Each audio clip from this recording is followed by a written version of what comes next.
إنا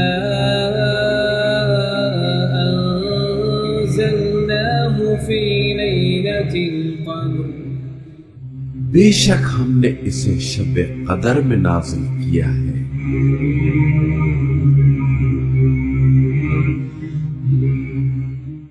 اعوذ باللہ من الشیطان اللعین الرجیم، بسم اللہ الرحمن الرحیم، الحمد للہ وکفا وسلام علی عبادہ الذین اصطفیٰ۔ درود بھیجیے محمد وعلی۔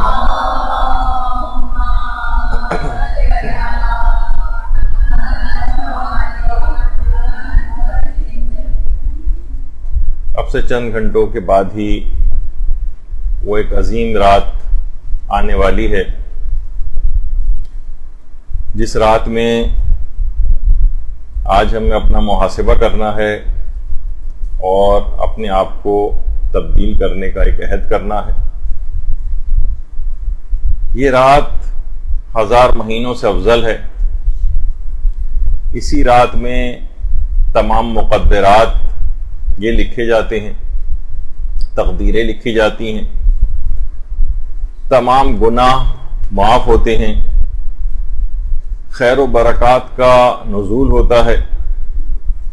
ایک طرف تو اتنی زیادہ فضیلت ہے یہ رات اپنے دامن میں سمیٹے ہوئے، لیکن اس کے ساتھ ساتھ ہی یہ رات، آج کی رات شب 19 شب تعزیت بھی، شب ضربت حضرت امیر المومنین علی ابن ابی طالب علیہ السلام بھی۔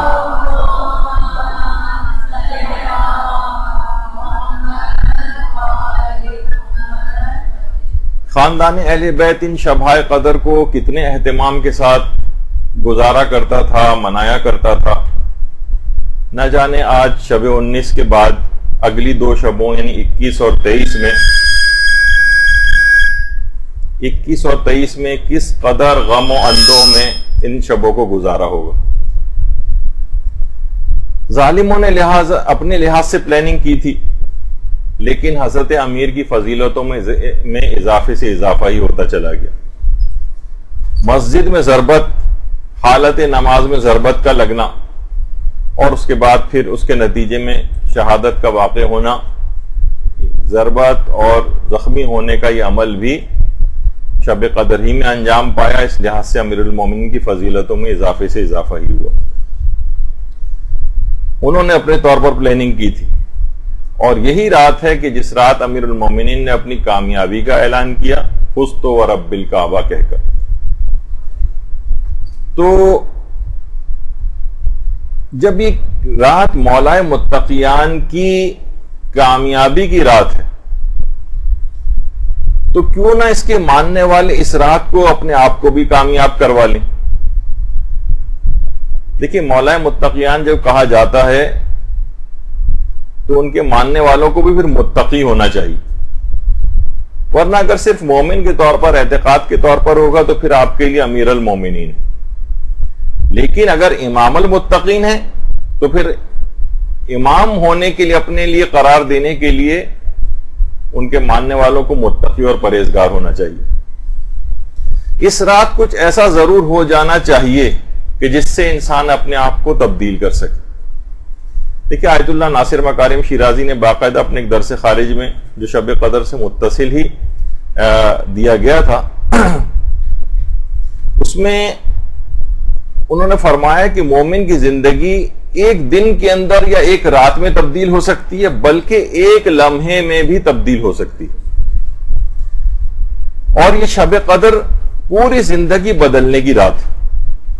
اس کو عام راتوں کی طرح نہ گزاریے گا، نہ اس کو رٹے رٹائے اعمال بس کر کے، ان کی بھی اپنی ایک فضیلت اور اپنی اہمیت ہے، لیکن جب تک انسان خود کو تبدیل نہ کرے، بہت زیادہ پھر ان اعمال کا فائدہ نہیں ہو پاتا۔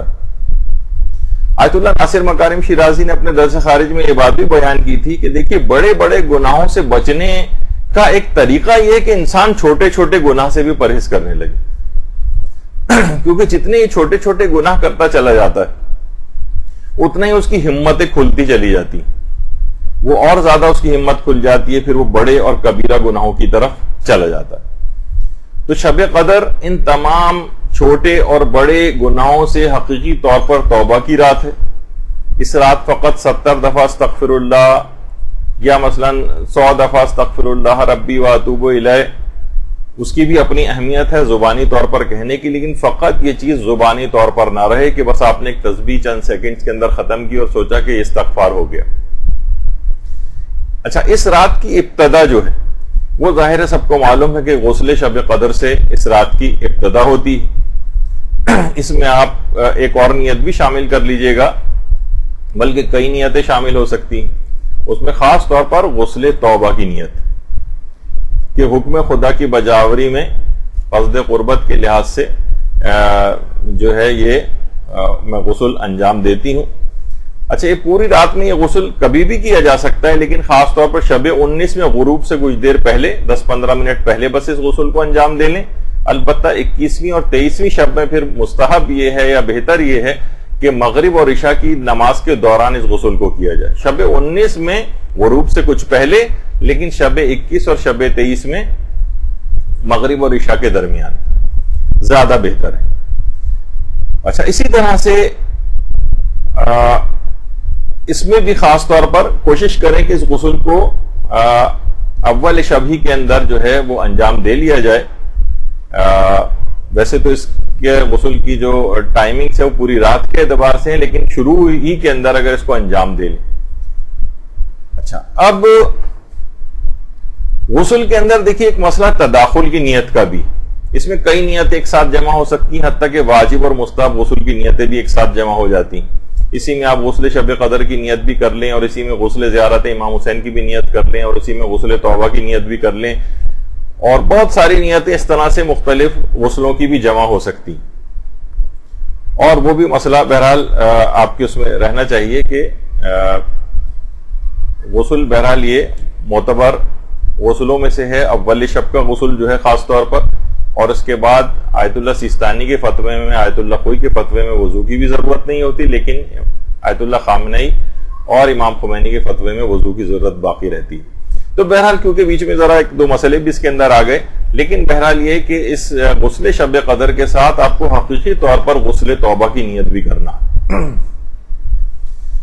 اچھا، اب اسی ضمن میں آیت اللہ ناصر مکارم شیرازی یہ بھی فرماتے ہیں کہ اس رات کو آپ اپنے تمام اعمال کے لیے اور تمام دعاؤں کی قبولیت کے لیے خاص طور پر حضرت امیر المومنین علیہ الصلوۃ والسلام کو اپنا شفیع بنائیں.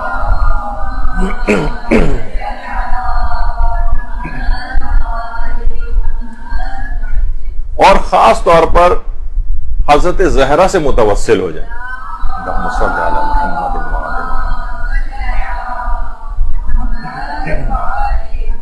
یہاں یہ بات بیچ میں لانا بہت ضروری ہے کہ دیکھیے آج کل فضائل معصومین کے اوپر حملہ ہو رہا ہے. جو جتنا زیادہ فضائل کو اور اعمال کو ضعیف ثابت کرتا ہے، اسی قدر اس کو بڑا اسکالر سمجھا جانے لگا ہے. یہ عمل ضعیف ہے، یہ دعا ضعیف ہے، یہ زیارت ضعیف ہے، یہ فضیلت ضعیف ہے. یعنی گویا اپنی اسکالری کو ظاہر کرنے کے لیے ان فضائل کو جتنا انسان ضعیف قرار دے گا، وہ اتنا ہی لوگوں کے اندر بڑا عالم جو ہے وہ مشہور ہونے لگے گا. حتیٰ کہ یہاں تک کہ میں کئی دفعہ اس کے متعلق خطرے سے بھی آگاہ کر چکا ہوں کہ حضرت زہرا کی عصمت تک کو معاذ اللہ مشکوک بنانے کی کوشش کی جا رہی. تو آپ کو دماغ میں رکھنا چاہیے. استاد فاطمی نیا یہ فرماتے ہیں کہ حضرت زہرا حقیقت شب قدر یہ دیکھنا چاہیے. اگر کوئی شخص یہ دیکھنا چاہے کہ کوئی شخص خدا کی بارگاہ میں کتنا محترم ہے یا وہ اللہ کی نگاہوں سے گر گیا ہے، تو اسے چاہیے کہ اپنے اوپر توجہ کرے اور وہ دیکھے کہ حضرت زہرا کی کتنی محبت اور مودت اس کے دل میں پائی جاتی ہے اور وہ کس قدر ان کی شان و بزرگی کا قائل ہے.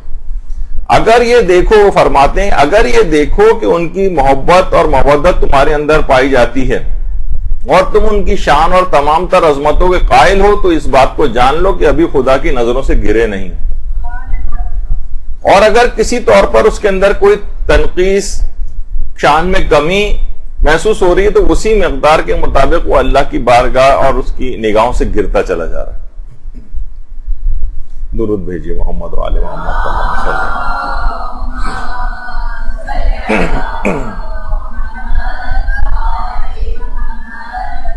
یہ دیکھیے جو درود بھی آپ نے ابھی پڑھا ہے، باقاعدہ جو تفسیر جامع آیت اللہ سید محمد ابراہیم بروجردی کی لکھی ہوئی جو تفسیر ہے، اس کے اندر بھی ایک روایت اس کی 5ویں جلد میں امام موسی کاظم علیہ الصلوۃ والسلام سے،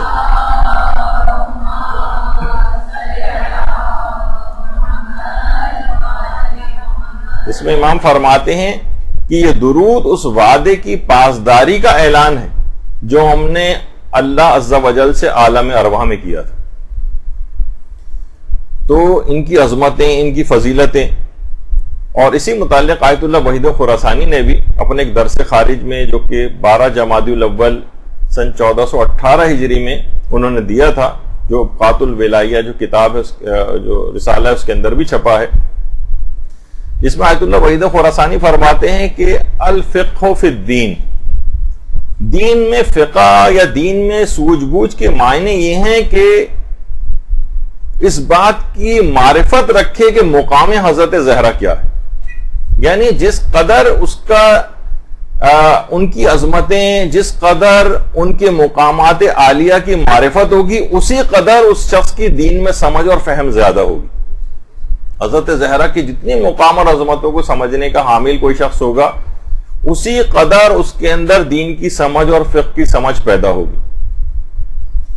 فرماتے ہیں کہ حضرت زہرا کی جو اپنی زندگی تھی وہ خود حق و باطل کے اندر ایک تمیز کرنے والی تھی. یعنی ان کی زندگی بھی حق و باطل کے اندر تمیز پیدا کر گئی، کس سے وہ ناراض تھیں، کس سے بات چیت بند کر رکھی تھی انہوں نے. اور اسی طریقے سے حضرت زہرا کی شہادت اور ان کی تدفین کا جو واقعہ ہے اور ان کی قبر کا معلوم نہ ہونا بھی اسی حق اور باطل کے فرق کو واضح کر گیا. یعنی حضرت زہرا کی پوری زندگی بھی حق اور باطل کو واضح کرنے والی تھی، اور ان کی موت اور ان کی جو شہادت ہے وہ بھی اس فرق کو واضح کر گئی. تو یہ اس بات اس وجہ سے بتائی جا رہی کہ حضرت زہرا حقیقت شب قدر ہیں. ان کی عظمتوں اور رفتوں کے اوپر کبھی کوئی حملہ ہو تو خود روح پیغمبر بھی تڑپ کر رہ جاتی. آیت اللہ بہجت نے بھی اپنے ایک درس خارج میں یہ بات بیان کی کہ آیت اللہ سید محسن امین عاملی، آیت اللہ سید محسن امین عاملی نے ایک کتاب لکھی تھی، کشف الغامض فی احکام الفرائض. اس میں انہوں نے کہا، اپنی کتاب میں لکھا ہے کہ بنو مروان کے حکمران نے ایک دفعہ مسجد نبوی میں جمعے کا خطبہ دیا، اور اس میں مروانی ظاہر عالم تھا، تو اس نے اس خطبے کے اندر یہ بات کہی کہ پیغمبر نے اپنی بیٹی کی سفارش پر علی کو خلیفہ بنایا،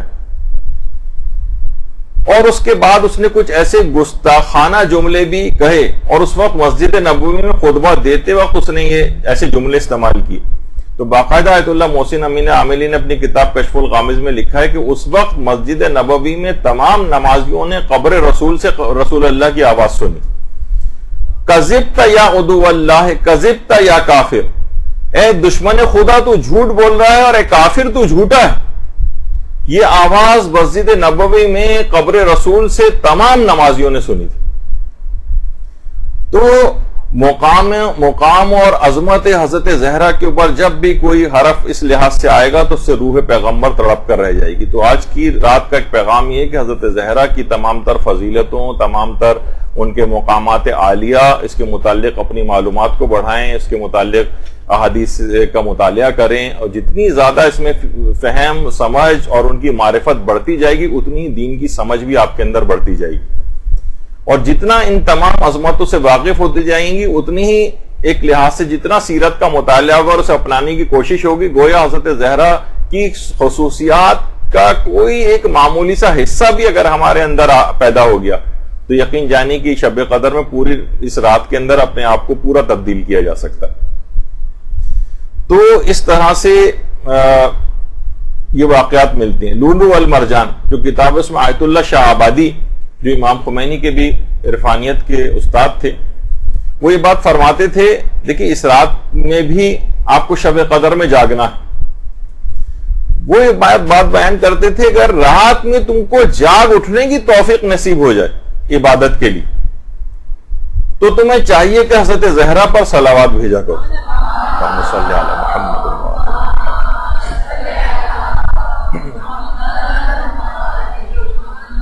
یہ ان کا فیض اور ان کا کرم ہے کہ تمہیں جاگنے کی توفیق نصیب ہو رہی کہ کوئی رات کو کے وقت عبادت کے لیے جاگے. اور حقیقت شب قدر اس لحاظ سے بھی حضرت زہرا کو جو کہا گیا ہے. آیت اللہ جواد انصاری حمدانی یہ فرماتے ہیں. اچھا یہ کون ہے جواد انصاری حمدانی؟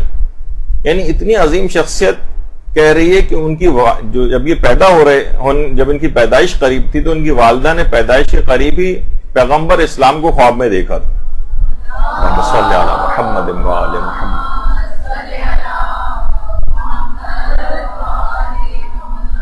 جس میں آیت اللہ جواد انصاری حمدانی کی پیدائش کی بشارت دی گئی تھی اور اس بات کی تاکید کی گئی تھی کہ اس کا خاص خیال رکھنا یہ ہمارا مورد نظر، ہماری نظر رحمت گویا اس کے اوپر ہے. اور اس یہی وجہ ہے کہ 24 سال کی عمر کے اندر ہی آیت اللہ جواد انصاری حمدانی درجہ اجتہاد تک پہنچ گئے تھے.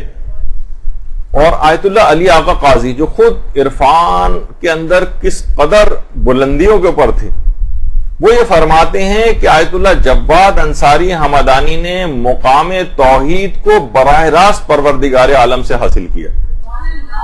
یعنی کسی بھی کتاب وغیرہ کو پڑھ کر اس مقام تک نہیں پہنچے، نہ کسی علم کے ذریعے، براہ راست مقام توحید کو پروردگار عالم سے انہوں نے حاصل کیا. بڑی عجیب و غریب شخصیت تھی ان کی. تو آیت اللہ جواد انصاری حمدانی فرماتے تھے کہ حضرت زہرا کی اس قدر عظمتیں ہیں اور ان کی تمام تر عظمتوں کو اور ان کے جو احترام ہے اس کو فقط خاندان عصمت و طہارت کے علاوہ کوئی جان ہی نہیں سکتا. اس قدر عظمتوں کی حامل. دوسروں کی بات تو رہی ایک طرف، کسی عالم کی بات رہی ایک طرف، تو اسی وجہ سے حضرت زہرا کو شب قدر سے بھی تشبیہ دی گئی. یعنی جس طرح حضرت زہرا کی معرفت نہیں ہو سکتی کما حقہ، شب قدر کی بھی نہیں ہو سکتی، شب قدر کی نہیں ہو سکتی تو حضرت زہرا کی معرفت کیا ہوگی. یعنی جس طرح شب قدر کی فضیلتوں کو سمجھنے کے لیے انسانی عقل قاصر ہیں، اسی طریقے سے حضرت زہرا کی فضیلتوں کو سمجھنے سے بھی انسان کی عقل قاصر. خاص طور پر ایک چیز اور بھی ہے، احترام معصومین. دیکھیں یہاں تک آیت اللہ شیخ جواد تبریزی بھی اپنے دروس میں بات بیان کیا کرتے تھے کہ کبھی بھی معصومین کے ناموں کو، جیسے امام علی نے فرمایا معاذ اللہ، وہ کہتے تھے ہمیشہ کیا تم میں اور غیروں میں کوئی فرق نہیں، ہمیشہ انتہائی عزت و احترام اور القابات کے ساتھ نام لیا کرو. تو ان کی جس قدر بھی فضیلتیں ہیں اور جس قدر بھی کوششیں کریں کہ زیادہ سے زیادہ ان کی فضیلتوں کو سمجھیں اور حد سے زیادہ ان کا احترام کریں. اچھا اب کیونکہ اس کے اوپر بہت بڑا حملہ ہو رہا ہے تو شب قدر کا اس لحاظ سے ایک پیغام یہ بھی بن رہا ہے. جو کتاب آیت الحق کے نام سے ہے اس میں باقاعدہ آیت اللہ سید رضی شیرازی، آیت اللہ سید رضی شیرازی نے باقاعدہ ایک عالم کا واقعہ اس کے اندر پیش کیا ہے، لیکن عالم کا نام نہیں لیا. اس کی وجہ یہی ہے کہ ظاہر ہے کسی کی بھی غیبت اس لحاظ سے تاکہ نہ ہو جائے. تو فرماتے ہیں کہ صحن امیر المومنین میں ایک دفعہ وہ تھک کر بیٹھ گئے، اور آپ کو پتا ہے کہ صحن امیر المومنین میں بے شمار علماء اور مجتہدین کی قبور ہے.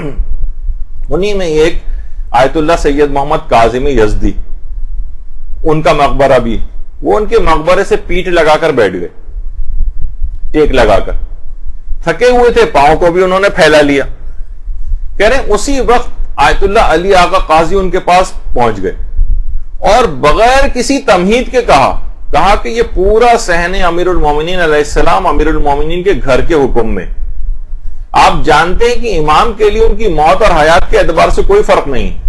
یہ جسارت ہے کہ انسان امام کے گھر میں امام کے سامنے پیر دراز کر کے بیٹھے.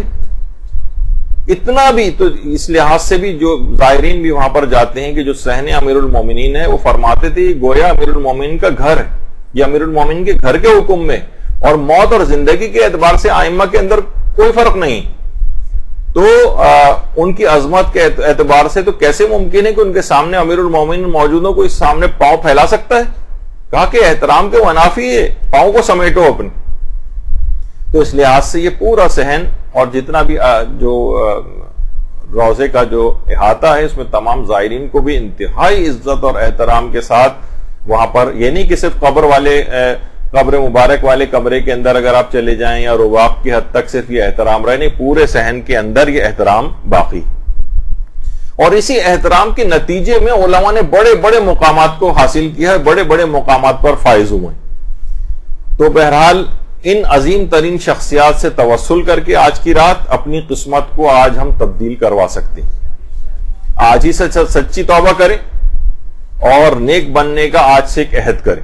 آج بھی دیکھیے شب قدر کے اندر بھی نیک بننے کا عہد نہیں کیا, آج بھی گناہوں کو ترک کرنے کا عہد نہیں کیا, تو پھر کون سے دن اور کون سی رات اس کے بعد آئے گی پورے سال؟ کتنی چیزیں دیکھیے ہماری بھول جائیں سابقہ زندگی کو. ظاہر ہے ہر شخص اپنی زندگیوں میں غلطیاں کرتا ہے, گناہ اس سے ہو جاتے ہیں, لیکن یہ ایک بہترین موقع آپ کے پاس آ گیا. آیت اللہ بہجت فرماتے ہیں کہ میرے ایک دوست نے انتقال کیا تو میں نے خواب میں اس کو بہت ہی اچھے حال میں دیکھا, بہت اچھے حال میں. اچھا وہ فرماتے ہیں کہ میں خواب میں ہی اپنے دل میں سوچ رہا تھا کہ اس نے فشار قبر تو دیکھا ہوگا. جیسے میرے دماغ میں خیال آیا اس مرحوم دوست نے فوراً سورہ نحل کی 32ویں آیت پڑھی کہ ملائکہ ان کی روح کو خوشی کی حالت میں قبض کرتے. یہ اس نے آیت پڑھی. پھر فوراً میرے دماغ میں خیال آیا کہ برزخ میں تو اس سے حساب ضرور ہوا ہوگا. اس نے فوراً آیت پڑھی جس کا مفہوم یہ تھا کہ مومنین برزخ میں نعمات کے اندر ہوتے ہیں. میں نے سوچا کہ اس کا حساب و کتاب پھر قیامت کے روز ہوگا. متوفی نے پھر قرآن کی ایک آیت پڑھی اور کہا کہ آپ نے میرے بارے میں جو گمان کیا ہے ویسا ہرگز نہیں. ابتدائے عمر میں اچھا تھا لیکن درمیانی عمر میں مجھ سے بہت کوتاہیاں ہوئی تھی, درمیانی عمر کا حصہ. لیکن پھر میں سنبھل گیا, پھر میں نے سچی توبہ کر لی اور اس سچی توبہ کے نتیجے میں میرا انجام بخیر ہو گیا. یعنی آج جو شب قدر ہے یہ حقیقتاً توبہ کی رات ہے, یہ گولڈن اپورچونٹی ہمارے پاس آ گئی ہے.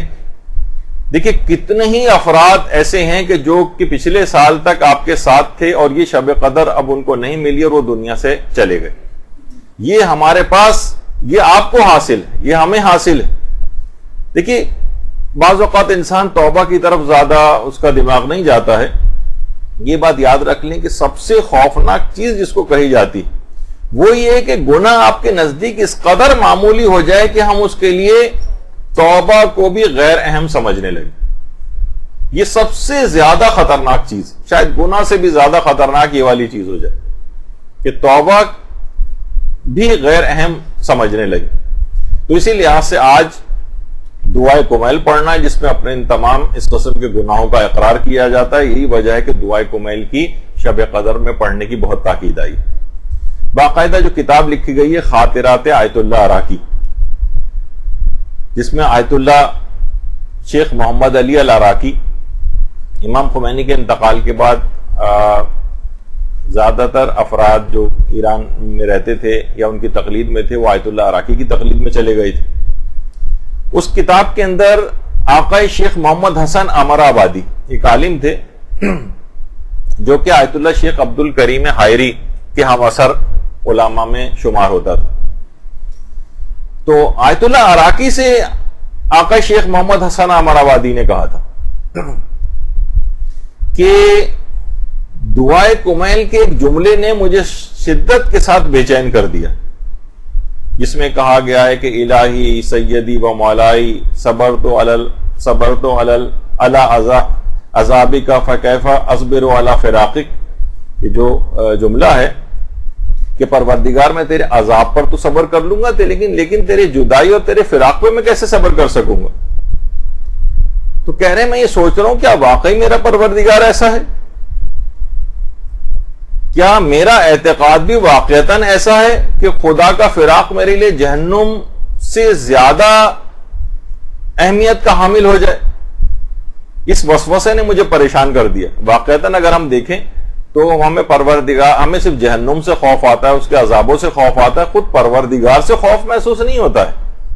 کہہ رہے ہیں میں تو ڈر کر رہ گیا ہوں، میں تو بالکل بھی ایسا نہیں ہوں، میں تو صرف یعنی اگر ایک لحاظ سے مجھے عذابوں سے زیادہ خوف محسوس ہوتا ہے، پروردگار کے فراق اور جدائی کا تو ایسا خیال میرے دماغ میں نہیں ہے۔ تو کہہ رہے ہیں کہ اس وسوسے نے مجھے اس قدر پریشان کر دیا کہ میں اس وسوسے کو لے کر آخوند ملا فتح علی سلطان آبادی کی خدمت میں آیا۔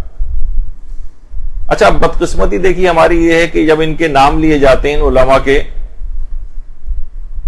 ابھی آپ کسی بھی طالب علم سے پوچھیں، وہ سارے جتنے کرکٹرز ہیں وہ اور تمام اسکور اور تمام اداکاروں اور گلوکاروں سب کے نام بہت پیچھے بھی اگر کوئی اس پروگرام کرا جائے تو سب 100 میں 100 نمبر لے لیں گے۔ آخوند ملا فتح علی سلطان آبادی، ان کے نام تک سے کوئی جو ہے وہ واقف نہیں ہے، تو بڑی ایک المیہ اس کو کہا جائے۔ یہاں پہ بات روک دیتا ہوں ابھی۔ زمزم عرفان میں آقا عری شاہری نے جو آیت اللہ بہجت کے حالات پہ کتاب لکھی ہے، اس میں ان کی بات بیان ہوئی کہ آیت اللہ شیخ عبد الکریم حائری، جنہوں نے حوزہ علمیہ قم کی بنیاد رکھی تھی، وہ یہ فرماتے ہیں کہ ہم آیت اللہ مرزا تقی شیرازی کی ایک مجلس میں ان کے گھر میں بیٹھے ہوئے تھے۔ آیت اللہ مرزا تقی شیرازی کہہ رہے ہیں وہاں پر تیسری جو شخصیت تھی وہ آیت اللہ شیخ فضل اللہ نوری کی بھی تھی۔ ہم تین بیٹھے ہوئے تھے کہ اچانک سے خستہ حال شخص جو کہ عالم ہی تھے، آخوند ملا فتح علی سلطان آبادی وہاں پر آ گئے۔ آیت اللہ مرزا تقی شیرازی نے انتہائی پرجوش استقبال کیا، لیکن ہم نے توجہ نہیں کی، پہچانتے ہی نہیں تھے یہ کون آ گئے ہیں۔ کہہ رہے پھر باتوں میں ایک مسئلہ چھڑ گیا، تو آخوند ملا فتح علی سلطان آبادی نے کہا آپ غلط کہہ رہے ہیں، اصل مسئلہ یوں نہیں یوں ہے۔ تو آیت اللہ مرزا تقی شیرازی نے فوراً ایک کاغذ نکالا اور اس پہ کہا کہ آپ نے جو باتیں بتائی ہیں ذرا مجھے لکھوا دیں۔ انہوں نے وہ باتیں لکھوائیں۔ ہم سب حیران ہو رہے تھے کہ مرزا تقی شیرازی جیسا مجتہد کسی دوسرے شخص کا کوئی مطلب، جو خستہ حال سا ایک آدمی آیا ہے، وہ پہچانتے نہیں تھے ان کو، تو ان سے مطالب کو لکھ رہا ہے۔ اس کے بعد آخوند ملا فتح علی سلطان آبادی نے میری طرف اشارہ کیا، آیت اللہ عبد الکریم حائری کی طرف، یعنی پوچھا یہ کون ہے؟ تو آیت اللہ مرزا تقی شیرازی نے تعارف کرایا کہ یہ ہیں۔ تو اس وقت انہوں نے یہ بات کہی کہ اچھا یہ وہی ہیں جو حوزہ علمیہ قم کی بنیاد رکھیں گے، اس وقت تک نہیں رکھی تھی۔ اور اس کے بعد پھر شیخ فضل اللہ نوری کی طرف اشارہ کیا، یہ کون ہے؟ تو آیت اللہ مرزا تقی شیرازی نے ان کا بھی تعارف کرایا کہ یہ شیخ فضل اللہ نوری۔ کہا اچھا یہ وہی شیخ فضل اللہ نوری ہیں جنہیں تہران میں پھانسی دے دی جائے گی؟ کہہ رہے ہیں اس وقت ہم نے توجہ ہی نہیں دی، یہ خستہ حال شخص پتہ نہیں کیا اول فول جو ہے وہ کہہ رہا ہے، کچھ بات سمجھ میں نہیں آ رہی۔ کہہ رہے ہیں پھر ہم حیران رہ گئے کہ جب وہ جانے لگے آخوند ملا فتح علی سلطان آبادی، تو آیت اللہ مرزا تقی شیرازی نے باقاعدہ ان کی جوتیاں سیدھی کی۔ تو اتنی ایسی عظیم شخصیات یہ تاریخ کے اندر گزری ہیں، اور یہ حتیٰ کہ یہ نگاہ چشمے برزخی بھی رکھتے تھے، یعنی بہت ساری چیزوں سے مستقبل کے لحاظ سے بھی واقف ہو جاتے تھے۔ تو ابھی جن کا تذکرہ ہو رہا تھا آقا شیخ محمد حسن عمر آبادی، وہ کہتے ہیں کہ میں دعائے کمیل کے اس جملے کی شرح نے مجھے بے چین کر دیا کہ پروردگار میں تیرے عذاب پر تو صبر کر لوں گا، لیکن میں تیری فراق اور جدائی پہ کیسے صبر کروں گا؟ میں تو اس قسم کا نہیں ہوں۔ کہہ رہے ہیں میں اس قدر میرے دماغ میں یہ چیز آ رہی تھی کہ میں آخوند کے پاس گیا، ملا فتح علی سلطان آبادی کے پاس، اور ان کو اپنی حالت بتائی۔ کہا کہ میں نے تو اتنا مجھے کہ میں تو اس دعا کے معیار پہ پورا نہیں اترتا، میں نے تو دعائے کمیل پڑھنا ہی چھوڑ دی۔ دیکھیے ایک بات اور بھی بیچ میں روک کے اکثر یہ بات کہتا ہوں کہ دعائے کمیل کے متعلق بھی شکوک و شبہات پیدا کی جا رہے کہ اس دعائے کمیل ہے، اس کی کوئی سند ثابت نہیں ہے، اور یہ امام سے جو ہے براہ راست اس کو منسوب یعنی ان کو منسوب نہیں کیا جا سکتا، اور بہت سارے اس قسم کی سوشل میڈیا آج کل جتنا آزاد ہوا ہے اس کے کچھ فائدے بھی ہیں لیکن نقصانات زیادہ نظر آ رہے ہیں. خیر، تو کہہ رہے ہیں مجھے اتنا زیادہ اس میں شک ہوا کہ میں ان کے پاس گیا اور کہا کہ تو اس پہ آخن ملا فتح علی سلطان آبادی نے کہا کہ دیکھو یہ شیطانی خیالات ہیں جو دعائے کمیل کے سلسلے میں شیطان تمہارے دل میں ڈال رہا ہے. خبردار اس دعا کو پڑھنا ہرگز ترک نہ کرنا، ہرگز ترک نہ کرنا، ہرگز ترک نہ کرنا. ضرور اس دعا کو پڑھو، ضرور اس دعا کو پڑھو، ہرگز اس دعا کو نہ چھوڑنا. اور فرمایا ہر شخص کا معیار بالکل الگ ہے، امیر المومنین کا معیار الگ ہے، تم اپنے معیار کے مطابق اس دعا کو پڑھو. تو اس رات میں دعائے کمیل میں اس رات میں یہ دعائے کمیل ضرور آپ کو پڑھنا ہے، اور ہرگز اس کو آئندہ زندگی میں بھی ترک نہیں کرنا ہے. اور اس کے اندر یقیناً جو ہے کہ پروردگار میرے وہ گناہ معاف کر دے، وہ گناہ معاف کر دے، وہ گناہ معاف کر دے. اس میں باقاعدہ صرف ایک دعا کے طور پر اس کو نہیں پڑھنا ہے، بلکہ اس وقت عزم مصمم اور ارادہ کرنا ہے کہ پروردگار حقیقتاً میں اس گناہ کو اپنے اندر سے ختم کرنا چاہتی ہوں.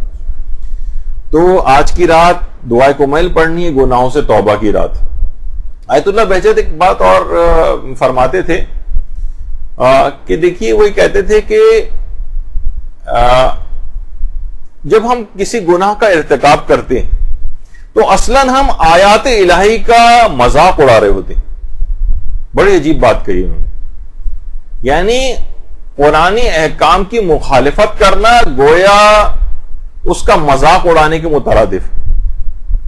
مثلا غیبت اگر کوئی شخص کرتا ہے تو اس کو نہیں پتا ہے کہ غیبت کے متعلق قرآن کے اندر آیات آئی ہیں، وَلَا يَغْتَبْ بَعْضُكُمْ بَعْضًا، خبردار کوئی ایک دوسرے کی غیبت نہ کرے کہ اس بات کو پسند کرتے ہو کوئی اپنے مردہ بھائی کا گوشت کھائے. اب کوئی اس آیت کو جاننے کے باوجود بھی کہ پروردگار نے یہ کہا ہے اور وہ غیبت کرے، تو وہ فرماتے ہیں کہ گویا اس نے اس آیت قرآنی کا مذاق اڑایا کہ پروردگار میں نے تیرے قانون کو توڑا ہے، میں تیری اس بات کو نہیں مانتا، دیکھ میں نے کی تو ہے غیبت. تو فرماتے ہیں کہ یہ عام اس کو گناہ کو عام سی چیز نہیں سمجھنا چاہیے. مثلا یا کوئی خاتون ہو، مثلا حجاب کی کتنی زیادہ اہمیت ہے اور قرآن میں حجاب کی جو بھی آیات آئی ہیں، اب اگر کوئی عورت بے حجابی کرے مثلا تو گویا وہ قرآن کی ان حجاب کی آیات کا مذاق اڑاتی.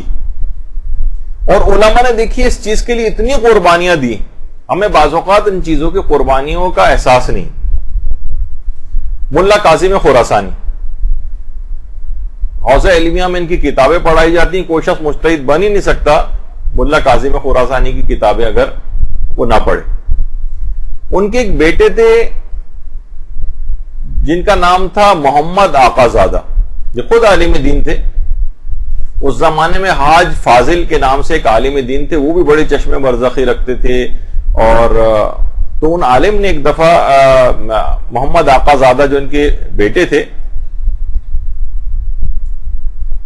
محمد آقا زادہ یہ ملا کاظم خراسانی کے بیٹے، ان سے کہا کہ دیکھو میں کربلا جا رہا ہوں اور 6 مہینے بعد میرا انتقال ہو جائے گا. 6 مہینے کے بعد ایران میں رضا خان جو اس زمانے میں بہت ظالم بادشاہ تھا، یہ کشف حجاب کی ایک تحریک چلائے گا، معاشرے سے حجاب کو ختم کر دیا جائے. اور یہ رضا خان وہی ہے جو رضا شاہ پہلوی، جو امام خمینی جس کا تختہ ایک لحاظ سے جنہوں نے الٹ دیا، انقلاب اسلامی کو برپا کیا ایران کے اندر، اس کا باپ تھا رضا خان. یہ رضا شاہ پہلوی، اس کا باپ تھا رضا خان. برطانیہ کی حمایت سے یہ شخص جو ہے، اس کا باپ جو ہے بادشاہ بن گیا تھا. یہ علماء کا سخت ترین دشمن تھا، حتیٰ کہ بلکہ دین اسلام کا ہی سخت ترین دشمن تھا. اس نے حکم نامہ جاری کیا تھا کہ کوئی بھی عالم امامہ نہیں پہن سکتا، لباس علماء نہیں پہن سکتا، اگر کسی کو پہننا ہے تو باقاعدہ بادشاہ کے دفتر سے آ کر اس کی اجازت لے گا. اور باقاعدہ اس نے حکم نامہ جاری کیا تھا کہ حکومتی عہدیدار جتنے ہیں، جو بھی تقریبات ہوتی ہیں سرکاری تقریبات، اس میں اپنی تمام بیویوں کے ساتھ وہ شریک ہوں اور وہ سب کی سب بے حجاب شریک ہوں. حتیٰ کہ یہاں تک ہو گیا کہ بازاروں کے اندر پولیس جو تھی وہ باقاعدہ کوئی باحجاب عورت جاتی تھی تو اس کے سروں سے چادریں کھینچا کرتے تھے، چادریں کھینچ کے اتارتے تھے. یہاں تک کہ اتنا ظلم بڑھ گیا تھا رضا خان کا کہ حرم معصومہ قم کے باہر بھی، روضے کے باہر یا روضے کی زیارت کے لیے آنے والے خواتین تک کی چادریں اس زمانے میں کھینچی جانے لگی تھیں. ایران کی تاریخ میں اس واقعے کو کشف حجاب کہا جاتا ہے.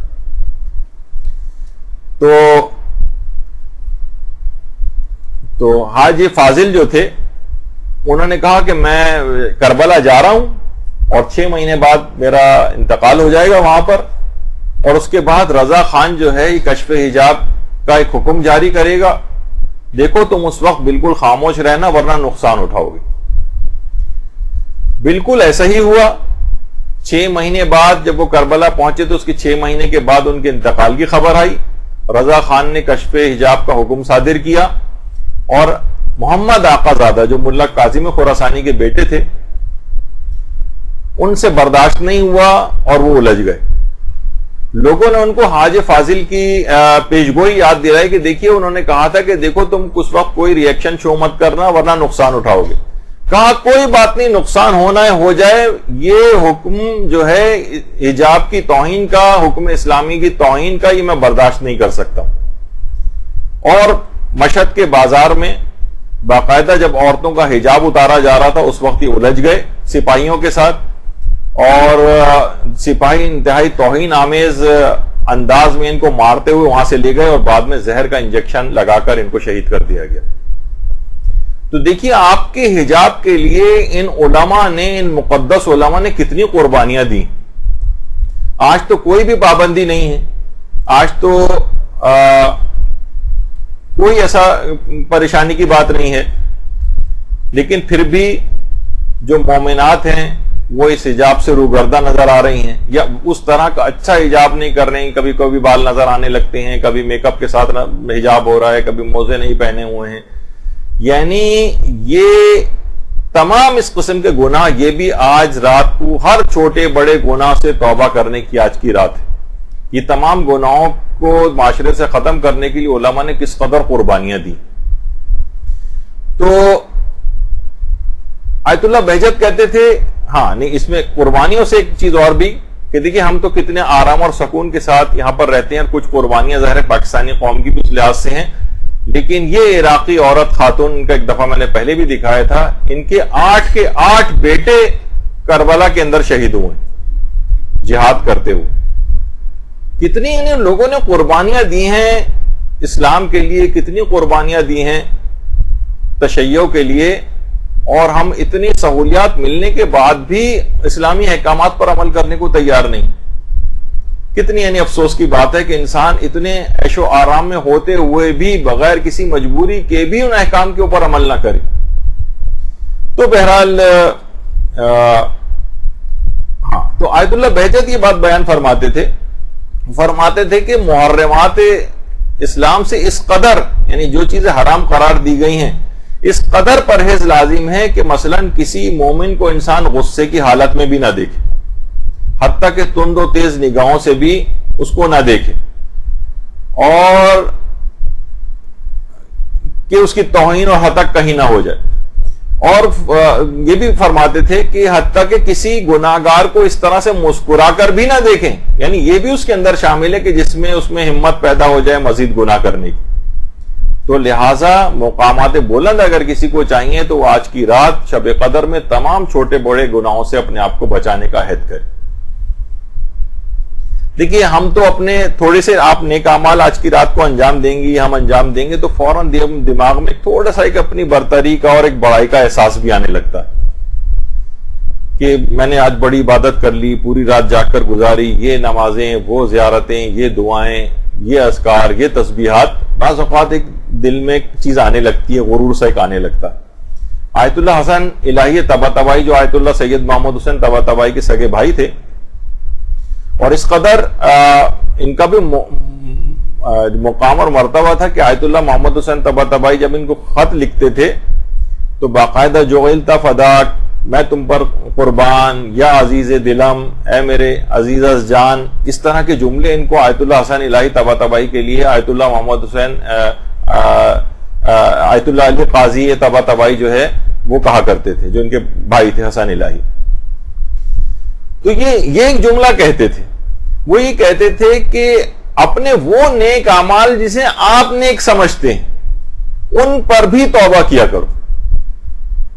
کہتے تھے گناہوں سے توبہ کا تو ذکر ہی کیا، اپنے نیک اعمال پر بھی انسان کو توبہ کرنی چاہیے. نہ جانے کون کون سی نیتوں سے انسان نیک اعمال کو بھی انجام دیتا ہے. کبھی فخر آ جاتا ہے، کبھی اس میں غرور آ جاتا ہے، کبھی اس میں تکبر آ جاتا ہے، کبھی اس میں ریاکاری آ جاتی ہے، کبھی اس میں عجب آ جاتا ہے، کبھی حب جاہ اور شہرت آ جاتی ہے. پتہ نہیں کون کون سی نیتیں ہم ان نیک اعمال کے اندر مکس کر لیتے ہیں. وہ کہتے تھے گناہوں کو تو چھوڑیے، نیک اعمال پہ بھی توبہ کیا کیجیے، کہ پتہ نہیں کس طرح کی نعمت، کس طرح کی نیتوں کے ساتھ ہم نے ان نیکیوں کو بھی انجام دیا. تو اسی جو ملاوٹ جس کو کہا جاتا ہے، یعنی کہ بلکہ اپنے آپ کو ایسی تمام چیزوں سے بھی دوری اختیار کریں جہاں یہ خطرہ ہو آپ کو کہ کہیں میری نیت میں کوئی گڑبڑ نہ ہو جائے. آیت اللہ شیخ غربی اصفہانی کمپانی یہ ایک دن خود فرماتے ہیں کہ میں حرم امیر المومنین میں، اللہم صلی علی محمد و علی محمد،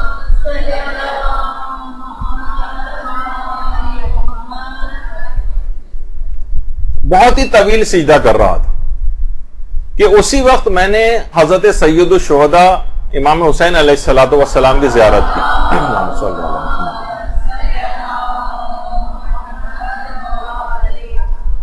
امام حسین علیہ السلام نے فرمایا آیت اللہ شیخ حسین غربی اصفہانی سے، کہا کہ اتنے سارے لوگوں کی موجودگی میں اتنے طویل سجدوں کے لیے جگہ مناسب نہیں.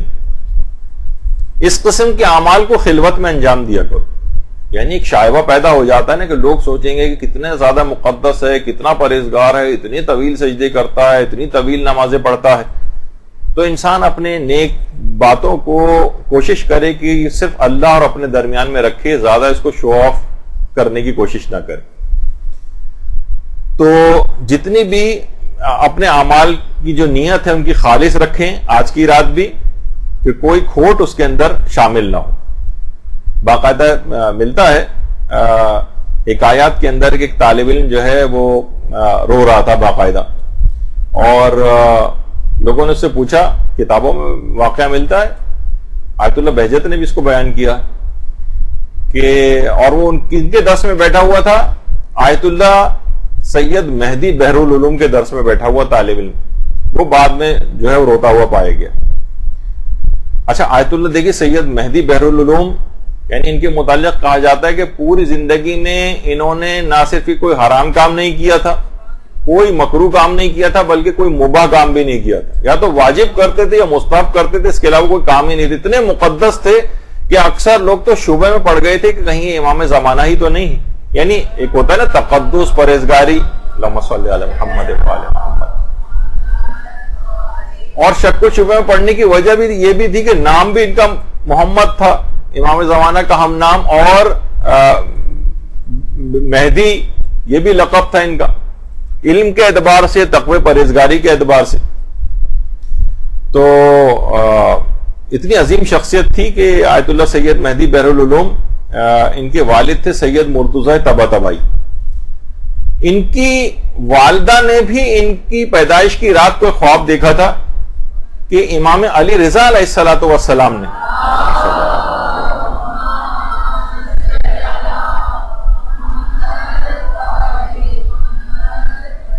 ان کے لیے ایک شمع بھیجی ہے، اور وہ شمع جب ان کے گھر میں آئی تو اس کی روشنی بڑھنے لگی، یہاں تک کہ اس کی روشنی بڑھتے بڑھتے آسمان تک پہنچ گئی. تو بہرحال ان کی درس کے اندر بیٹھا ہوا طالب علم رو رہا تھا. انہوں نے کوئی روایت بیان کی جس میں راوی کا نام تھا احمد ابن محمد. اب دیکھیے ہمارے علماء کی آپ مقام اور منزلت، انہوں نے راوی کا نام بتایا احمد ابن محمد نے یہ روایت کی. وہ طالب علم جو رو رہا تھا بعد میں وہ کہنے لگا کہ میں ان کے درس میں تھا تو میں نے ان پر اعتراض کیا کہ اس روایت کا راوی احمد ابن محمد نہیں ہے بلکہ محمد ابن احمد ہے. دیکھیے بہت سے طالب علم ہوتے ہیں کہ ذرا سی معلومات ہوتی ہے نا تو استادوں کے اوپر اکڑنے لگتے ہیں، ان کی غلطیاں غیر ضروری طور پر نوٹ کرنے لگتے ہیں. وہی اس طالب علم کے ساتھ بھی ہوا. تو آقا بحر العلوم نے فرمایا کہ نہیں، ان کا نام احمد ابن محمد ہی ہے راوی کا نام. میں اس راوی کو اچھی طرح جانتا ہوں، بلکہ اس راوی کے آباء و اجداد کو حضرت آدم تک جانتا ہوں، بلکہ اس درس میں بیٹھنے والے سارے طالب علموں کو بھی جانتا ہوں کہ ان میں کون سا جنتی اور کون سا جہنمی. اور جہنمی کہتے وقت انگلی سے میری طرف اشارہ کیا. وہ طالب علم رو رہا. تو آیت اللہ بہجت فرماتے ہیں کہ اس واقعے کو میں نے بہت سے الگ الگ افراد سے سنا ہے. اس طالب علم کا یہ واقعہ یعنی یہ معتبر واقعہ ہے. تو انسان کبھی بھی اپنے علم پر، اپنی عبادت پر فخر محسوس نہ کرے کہ یہ منٹوں کے اندر، سیکنڈوں کے اندر یہ عبادت ضائع ہو سکتی ہے، انسان جہنم کے اندر جا سکتا ہے. اس رات کو بہت احتیاط کے ساتھ اپنے آپ کو، اپنی نیتوں کو صحیح طور پر مجتمع کرتے ہوئے اخلاص نیت کے ساتھ اس رات کو عبادت کو انجام دینا.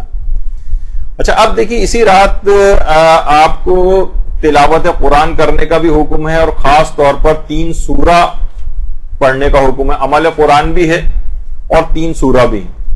سورہ روم ہے، عنکبوت ہے، سورہ حامیم، دخان کو بھی علماء کہتے ہیں.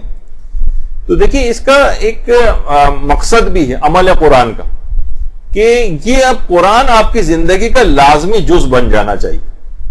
رمضان میں البتہ دیکھیے تلاوت قرآن کی خصوصیت زیادہ ہے. عام طور پر لوگ یہ سمجھتے ہیں کہ اگر ہم تفکر، تدبر ایک آیت پہ بیٹھ کے کر لیں تو ہمارے لیے کافی ہے. نہیں، رمضان میں علماء فرماتے ہیں کہ تلاوت زیادہ مقصود ہے. ظاہر ہے پورا سال پڑھا ہے، ساری زندگی پڑھی ہوئی ہے، تفکر و تدبر آپ کر سکتے ہیں، لیکن رمضان میں کثرت تلاوت بھی مقصود ہے. کثرت تلاوت بھی ہونی چاہیے. اور جو اس میں تفکر، تدبر اور عمل قرآن کے اوپر کرے تو اور سونے پہ سہاگا ہو جائے گا. لیکن بہرحال اگر آپ، بہت سے لوگ کہتے ہیں کہ ترجمہ اگر ہم پڑھ لیں، نہیں، تلاوت قرآن اتنی زیادہ علماء کے اندر یہ بات رائج رہی. جیسے میں نے اس سے جو پچھلے سال ہمارے شب قدر کے درس ہوئے تھے اس میں بھی بات آئی تھی کہ نجف میں جب امام خمینی جلا وطن تھے تو ایک عالم کہتے ہیں کہ میں نے اس رمضان میں 2-3 قرآن ختم کیے تھے. اپنے لحاظ سے دل میں ایک بڑھائی کا ایک احساس آیا تھا کہ میں نے 3 قرآن ختم کیے. بعد میں امام خمینی کے پاس گیا تو پتہ چلا کہ انہوں نے 12 قرآن ختم کیے ہوئے تھے. تو انسان ہمیشہ اپنے سے بڑے کو بھی دیکھے. تو سامرہ میں آقا بہجت یہ فرماتے ہیں، آقا شیرازی ہوا کرتے تھے، وہ صبح اور شام میں ملا کر 1 قرآن روزانہ ختم کرتے تھے. یعنی پورے رمضان میں 30 قرآن کی تلاوت. اور خالی یہی نہیں بلکہ بچوں کا ایک مدرسہ، ایک جگہ مجھے پتا چلا وہاں ایک چھوٹی بچی وہ آدھا قرآن پر ڈے اب بھی آج کے زمانے میں ختم کرتی ہے، یعنی 2 دن میں 1 قرآن. یعنی آج بھی لوگ حقیقتاً ایسے ہیں کہ انسان کیا اپنے اوپر وہ کرے گا، ایک سے ایک بڑھ کر عام افراد کے اندر اس قسم کے لوگ موجود. تو کثرت تلاوت یہ بھی آقا شیرازی کرتے تھے جو پورے رمضان میں 30 قرآن ختم کیا کرتے تھے.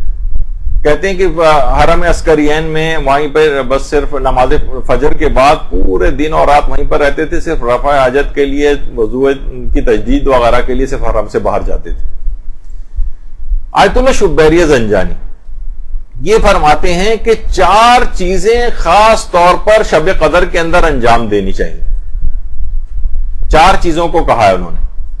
فرماتے ہیں ایک تو کوشش یہ کریں کہ انفاق فی سبیل اللہ، اللہ کی راہ میں کچھ نہ کچھ خرچ کرنا، یہ شب قدر کے اندر انجام پانا چاہیے. اللہ کی راہ میں خرچ کریں، انفاق. دیکھیں اطراف میں، رشتہ داروں میں جو مالی اعتبار سے کمزور ہوں، کسی ضرورت کے اعتبار سے ہوں، ان کی ضرورت پوری کریں. دوسرا وہ فرماتے ہیں صلہ رحمی بھی کوشش یہ کریں اگر ممکن ہو سکے. بہت سے ایسے رشتہ دار ہیں جن سے قطع تعلق ہو چکا ہے، لیکن اب امکان ہے کہ ان سے اگر ملیں تو وہ سلسلہ دوبارہ جاری ہو سکتا ہے، تو اس میں کوشش کریں. رشتہ داروں کے حقوق ادا کرنے کی کوشش کریں، معافی تلافی کر لیں ایک دوسرے سے.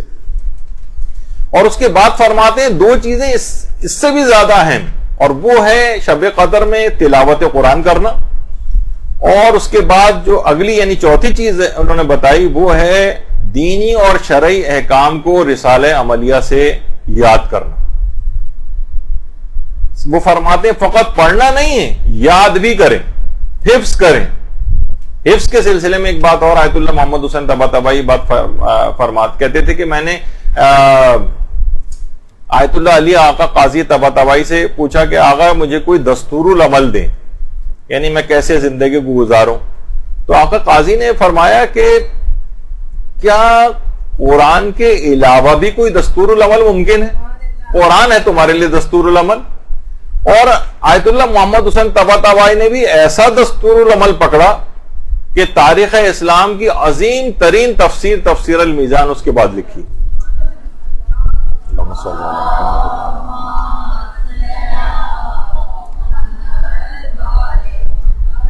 دیکھیے رمضان میں خاص طور پر جو تلاوت قرآن ہے اس کی جو افادیت ہے، اور اس کے بعد شب قدر کے اندر خاص طور پر تلاوت قرآن کی جو افادیت ہے وہ اس قدر ہے کہ علماء بیان فرماتے ہیں کہ جس طریقے سے یعنی دلوں کا زنگ جو دور شب قدر کے اندر ہوتا ہے، شب قدر کے اندر دلوں کا زنگ دور ہوتا ہے،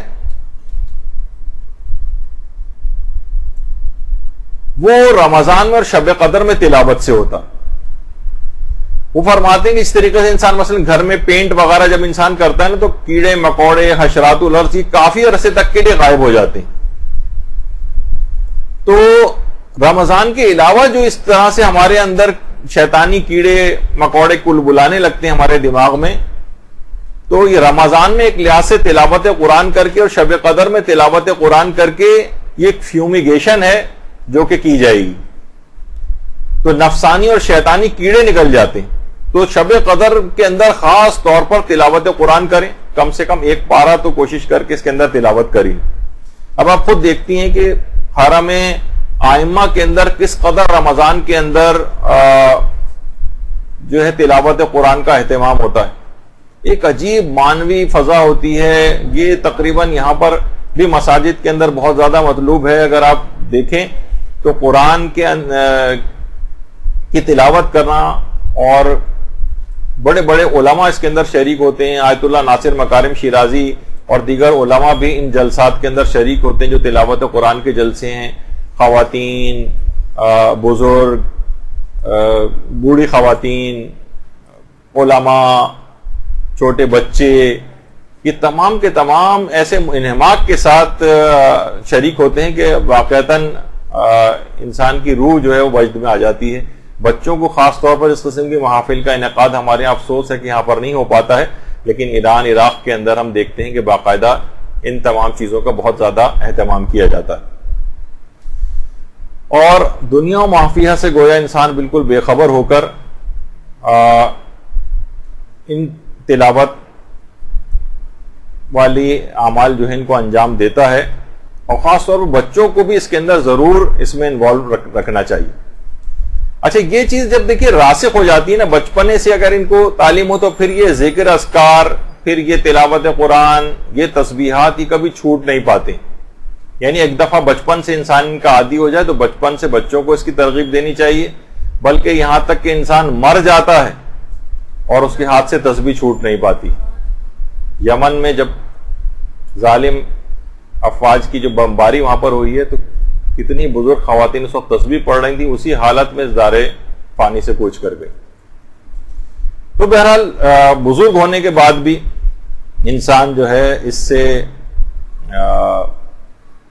یہ عادتیں، یہ نیک صفات جو ہیں اتنی راسخ ہو جاتی ہیں کہ پھر ساری زندگی مرتے وقت تک وہ چھوٹ نہیں پاتی. اچھا، مساجد میں دیکھیے یہاں پر ہمارے یہاں اتنا اچھا انتظام نہیں ہے، البتہ صرف بمشکل جہاں تک میرے علم میں صرف مسجد باب العلم کے اندر یہاں پر اس طرح کی روزانہ قرآن کی تلاوت کا باقاعدہ رمضان المبارک کے اندر ہوتا ہے، لیکن زیادہ غیر از رمضان تو گویا بالکل ہی ختم ہو کے رہ گیا. تو اچھا، اب دیکھیے علماء بات بیان فرماتے ہیں کہ دیکھیے پہلے زمانے میں یہ ہوتا تھا کہ اگر کوئی شخص مر جاتا تھا اور تشخیص نہیں ہو پاتی تھی کہ پتہ نہیں مر گیا ہے، پتہ نہیں کوما کی حالت میں ہے، بعض اوقات جو قریب المرگ افراد ہوتے ہیں اتنی شیلو بریدنگ ان کی ہو رہی ہوتی ہے, اتنی کم سانس آ رہا ہوتا ہے کہ پتہ نہیں چل پاتا تھا کہ یہ زندہ بھی ہے مر گئے. اب تو بہت سارے اور ہاسپٹلس میں انسٹرومنٹس آ گئے, لیکن پہلے کیا کرتے تھے, ناک کے قریب آئینہ لے جاتے تھے, اگر اس کے اوپر کچھ بھاپ سی محسوس آئینے پہ ہوتی تھی اس کا مطلب ہے سانس لے رہا ہے. فرماتے ہیں بالکل اسی طریقے سے اگر ہمارے گھروں سے تلاوت قرآن کی آواز آ رہی ہے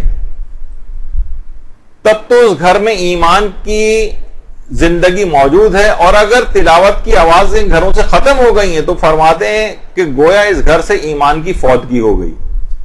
اور اگر پورے معاشرے میں یہ چیز ختم ہو گئی ہے تو من حیث القوم اس کا مطلب ہے قوم مر چکی ہے, اگر گھروں سے تلاوت قرآن کی آوازیں نہیں بلند ہو رہی. دیکھیں قرآن کو چھوڑ کر یعنی تدبر تفکر معنی کے ساتھ اس کو یہ تو رہی ایک طرف, تلاوت ہی ختم ہو گئی. قرآن کو ہمیں چاہیے کہ اپنی زندگیوں کا ساتھی بنائے. شب قدر کا پیغام یہ ہے کہ نماز و روزہ و حج و زکوٰۃ و خمس کسی کے متعلق یہ بات روایت میں نہیں آئی, صرف قرآن کے متعلق آئی ہے کہ قبر کی وحشتوں اور تنہائیوں کا ساتھی. علامہ اقبال کا ایک فارسی شعر ہے, اس کا مفہوم یہی ہے کہ قرآن کو چھوڑ کر تم خود ذلیل و خوار ہو رہے ہو اور شکوہ زمانے سے کر رہے ہو. تم اس طرح زمین پر پڑے ہوئے ہو, قرآن کو چھوڑ کر اس طرح شبنم یا اوس زمین پر پڑی ہوتی کہ اس کی نمی اور گیلاہٹ سے کسی کا کام بھی نہیں چلتا, یعنی کوئی حیثیت ہی اس کی نہیں ہوتی ہے, تھوڑی دیر میں سوکھ کے ختم ہو جاتی. تمہارے پاس قرآن جیسی کتاب موجود ہے, اس سے استفادہ کرو اور دنیا اور آخرت کی ترقی کرو. ہم نے اپنی ذلت و خواری اسی وجہ سے پوری دنیا کے اندر اٹھانی پڑ جاتی ہے ان افراد کو کہ جو کہ قرآن کا ساتھ چھوڑ دیتے, نہ تلاوت رہی نہ کچھ. امام خمینی جس وقت پیرس میں تھے, جلا وطن تھے, اور اس وقت اخبار نویس ان کے پاس انٹرویو کے لیے آ رہے تھے. تو آپ کو پتہ ہے کہ انٹرویو سے پہلے ذرا پریپریشن ہوتی ہے, کیمرے لگائے جا رہے ہیں, یہ ہیں وہ ہیں. تو امام خمینی اس وقت جب تک ظاہر 10-15 منٹ اس بات میں لگتے ہیں تو وہ تلاوت قرآن کرنی شروع کر دیتے تھے, تلاوت قرآن. تو لوگ ان سے کہتے تھے کہ آغا تلاوت بعد میں کر لیجیے گا, ابھی انٹرویو کی پریپریشن ہے, کچھ اس متعلق دیکھ لیں. وہ فرماتے تھے نہیں, میں اپنی زندگی کا 10 منٹ بھی کیوں ضائع کروں جس کے اندر تلاوت قرآن نہ کر سکوں. اور یہاں تک کہتے تھے, اکثر ایک دفعہ واقعہ بھی مشہور ہے کہ آنکھیں دکھنے کو ہو گئی تھی ان کی, ڈاکٹروں نے منع کر دیا تھا, تو انہوں نے کہا تھا کہ پھر ان آنکھوں کا فائدہ ہی کیا ہے جب میں تلاوت قرآن نہ کر سکوں ان کو دیکھ کر. تو بہرحال امام خمینی کی زندگی میں دیکھیے یہ تھا کہ نماز فجر سے پہلے ضرور تلاوت قرآن کرتے تھے, فجر سے پہلے تلاوت کرتے تھے, اس کے بعد نہیں فجر کے بعد تلاوت کرتے تھے, پھر اس کے بعد ظہر سے پہلے تلاوت کرتے تھے, مغرب سے پہلے تلاوت کرتے تھے, جب بھی کوئی فراغت ہوتی تھی تب تلاوت کرتے تھے. اگر کوئی شخص کبھی بھی ان سے ملنے کے لیے آتا تھا تو امام خمینی اکثر و بیشتر بلکہ ہمیشہ تلاوت قرآن میں مشغول رہتے تھے. تو دیکھیے شب قدر میں اگرچہ میری ذاتی طور پر کوئی ایسی حیثیت نہیں کہ میں آپ کو کوئی اطمینان دلاؤں, لیکن اگر ایک چیز کا تہیہ آپ اس رات کو کر لیں, جن جن افراد نے اس کا تجربہ کیا ہے انہوں نے بہت کچھ حاصل کر لیا. وہ کیا ہے کہ دیکھیے عموماً اوسطاً رمضان میں اگر کوئی شخص قرآن ختم کرنا چاہتا ہے تو ایک پارہ ایک جز روزانہ وہ قرآن کا تلاوت کر لیتا ہے تاکہ ایک مہینے میں اس کا قرآن ختم ہو جائے. رمضان میں کم سے کم جو آپ نے ایوریج بنایا ہے اسے اگر شب قدر میں عہد کر لیں کہ روزانہ میں ایک پارہ تلاوت عام زندگی میں بھی کروں گی اور اس پر عامل ہو جائیں, تو اس کے بعد جب انشاءاللہ زندگی رہی اور اگلی تاریخ آئے گی شب قدروں کی تو آپ اپنی زندگیوں کے اندر ایک انقلاب دیکھیں گی. بڑے بڑے علماء جب اجازہ اجتہاد دیتے تھے تو عہد لیا کرتے تھے کہ تم کم سے کم روزانہ ایک پارہ تلاوت کرو گے. اس عہد کی پاسداری میں تمہیں پیشگی طور پر اجازہ اجتہاد دیتا ہوں. قرآن علماء کے ایک طریقہ کار بھی تھا, علامہ مجلسی کے والد نے علامہ مجلسی کو جو اجازہ روایت دیا تھا تو اس میں اس بات کی شرط لگائی تھی. تو علامہ مجلسی نے کس عظیم مقام کو حاصل کر لیا, روزانہ ایک پارہ. اچھا اس میں بہت سے لوگ ہو سکتا ہے کہ آپ سے کہیں کہ جناب اس میں تو دیکھیے تفکر ہونا چاہیے، ایسی تلاوت کا کیا فائدہ، اس طرف بالکل آپ نہ جائیں. باقاعدہ احمد خمینی جو امام خمینی کے بیٹے تھے، جب امام خمینی جلا وطن تھے تو ان کو کچھ خطوط امام خمینی نے لکھے تھے، اور اس میں اس بات کی تاکید کی تھی کہ بیٹا احمد دیکھو، خواہ صرف قرات قرآن کے ذریعے کیوں نہ قرآن سے مانوس ہو جاؤ، ہرگز نہ سوچو کہ بغیر تفکر کے کوئی فائدہ نہیں ہے تلاوت کا، بغیر تدبر کے کوئی فائدہ نہیں ہے تلاوت کا. نہیں، بے شمار فوائد ہیں. یہ شیطانی وسوسہ ہے.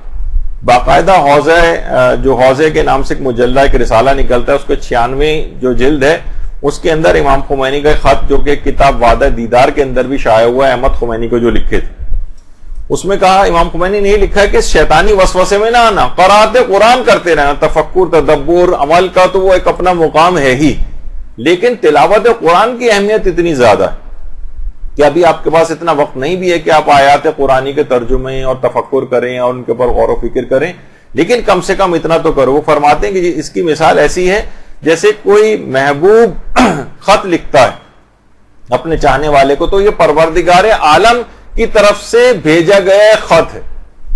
خواہ محبوب کا خط، خواہ اس کا مضمون انسان سمجھ بھی نہ سکے، تب بھی وہ اس کو عزیز ہوتا ہے، اس کا وہ احترام کرتا ہے، اس کو اپنے ساتھ رکھتا ہے. تو فرماتے تھے کہ ظاہری طور پر بھی اس کا اس طرح سے احترام کرو.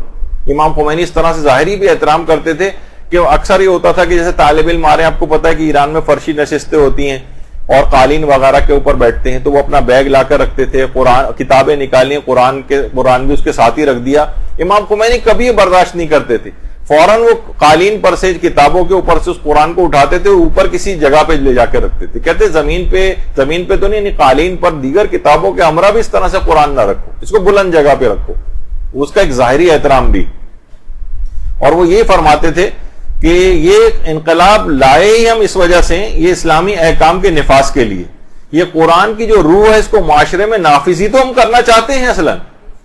تو اگر کوئی شخص واقعتاً روزانہ ایک شب قدر کا اس لحاظ سے اپنے آپ کو تبدیل کرنے کا ایک ایسا نادر نسخہ ہے کہ صرف آپ اس کے اوپر دیکھیے، ابھی بھی آپ مشکل سے آدھے گھنٹے کے اندر 40 منٹ کے اندر ایک پارہ تلاوت کر لیتی ہیں، اور کوئی ضروری نہیں کہ ایک ساتھ ایک ہی حلے میں آپ اس کو ختم کریں.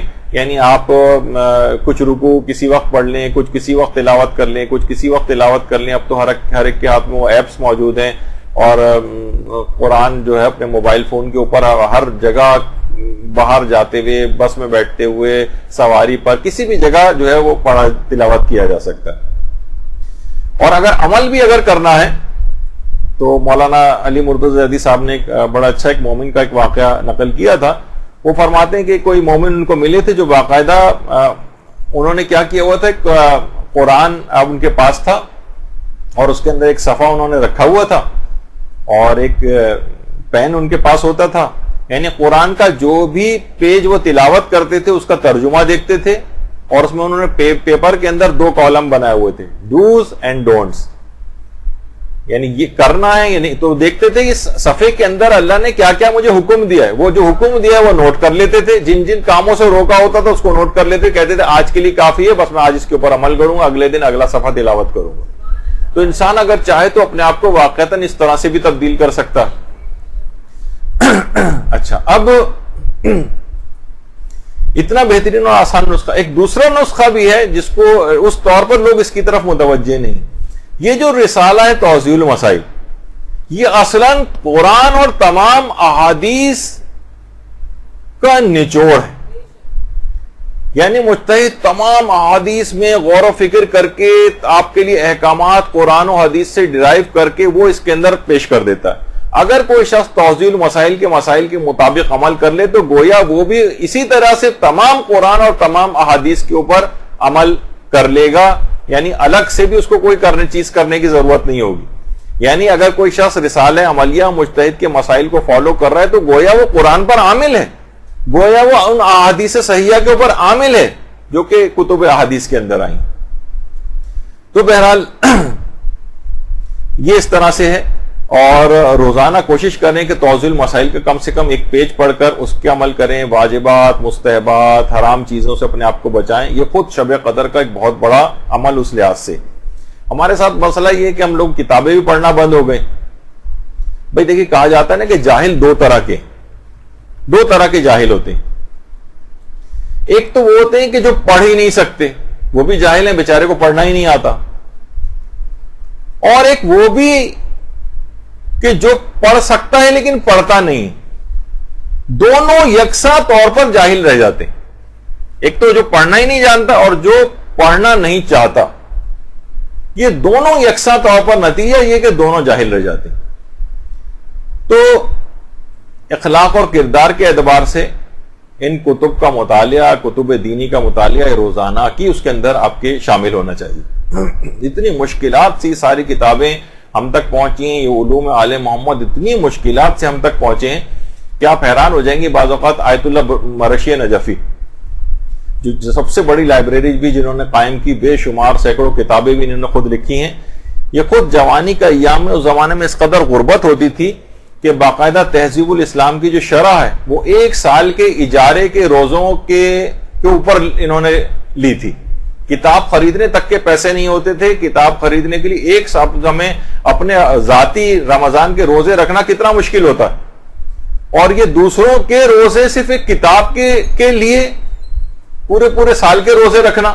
اور باقاعدہ اجارے کی ایک جو پہلے لکھ لیا جاتا تھا نا کہ کس نے کتنے اجارے کے اوپر, کتنے پیسوں کے اوپر نماز اور روزے کو قبول کیا ہے, تو آیت اللہ مرشی نجفی کے ہاتھ سے لکھا ہوا بھی اس کی ایک تحریری ثبوت ہے. جو 1 ماہ کے روزے جو تھے, یعنی 1 سال کے جو روزے ہوتے ہیں, اس کے اجارے کے طور پر شرح تہذیب الاحکام جو ہے اس کا اجارہ لیا گیا تھا. کتنی علماء نے قربانیاں دی ہیں, کس قدر. پھر علماء یہ بھی فرماتے ہیں ان احکامات کو کوشش کریں جو احکامات آپ کے پاس موجود ہیں توضیح المسائل کی صورت میں ان کو حفظ بھی کریں.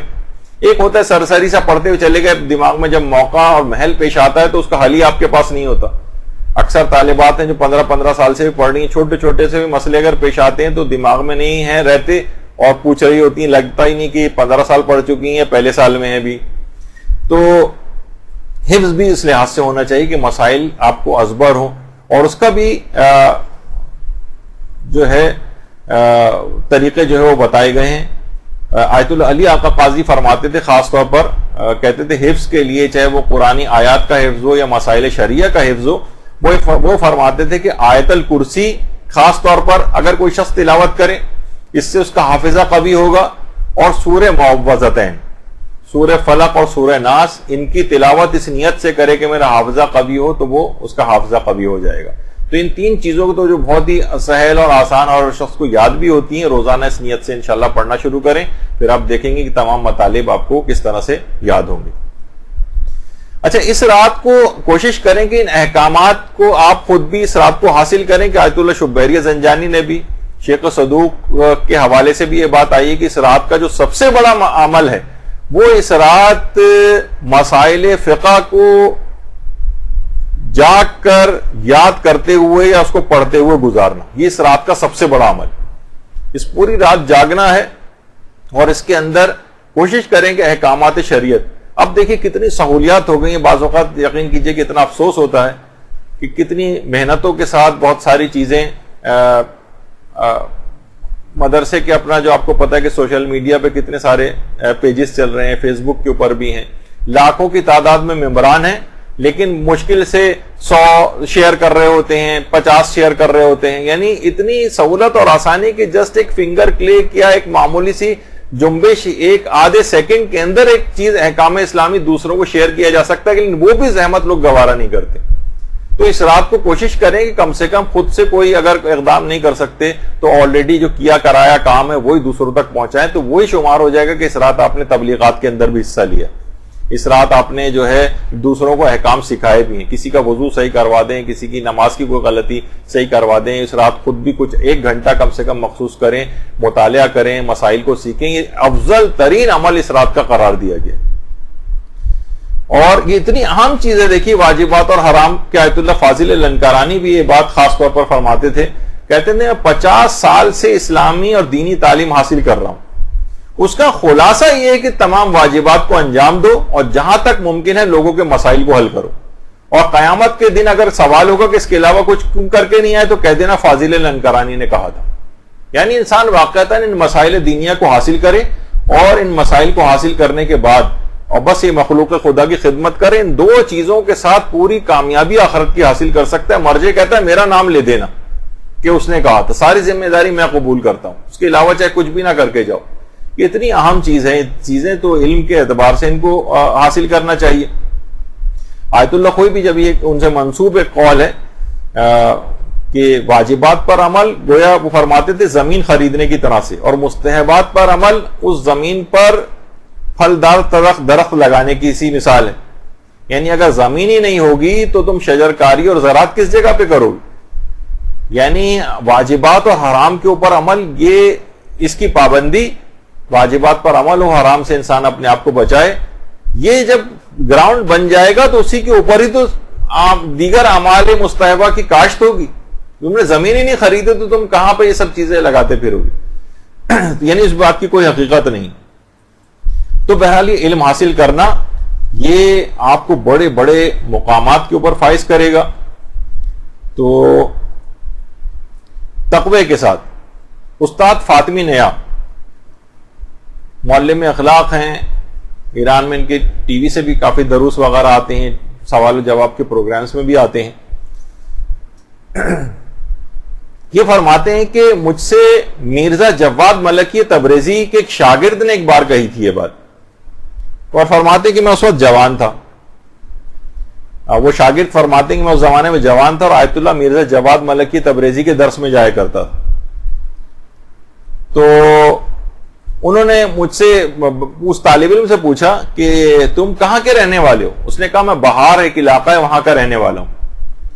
یہ بات سن کر اس قدر روئے کہ ان کا چہرہ بھیگ گیا آنسوؤں سے, اور کہا کہ وہاں پر شیخ محمد بہاری, ان کی قبر جو ہے وہ زیارت گاہ بنی یا نہیں بنی اب تک؟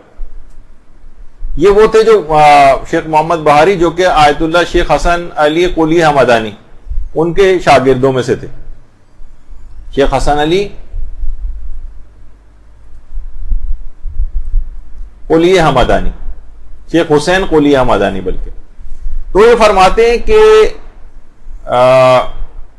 یہ انہوں نے کہا, ان کو یاد کیا ایک عالم دین کو, اس کے بعد کہا کہ اگلی جمعرات کو میں ان کا مہمان ہوں, میں ان سے جا کر ملنے والا ہوں. سارے شاگرد رونے لگے کہ آقا نے کیا بات کہہ دی. تو کہہ رہے ہیں کہ ان کے کچھ شاگرد نے کہا کہ میں نے دیگر ان کے شاگردوں سے کہا کہ کوئی نبی اور امام تو ہے نہیں, کوئی نبی اور امام تو نہیں ہے یہ, کہ اتنی جلدی اس بات کا ہم یقین کر لیں؟ بظاہر ان کی صحت بھی ٹھیک لگ رہی ہے. یہ کہہ رہے ہیں کہ اگلے ہفتے میں ان سے جا کر ملنے والا ہوں, لیکن کہہ رہے ہیں ہوا وہی کہ اگلی جمعرات کو جواد ملکی تبریزی کا جنازہ اٹھایا جا رہا تھا. اچھا, جو اس میں بات تھی خاص اس واقعے میں وہ یہ ہے, دیکھیے اس بات کا احساس دلانے کے لیے کہ انسان اگر علم دین حاصل کرے, اس کی تبلیغات کرے تو کتنا بڑا مقام ملتا ہے.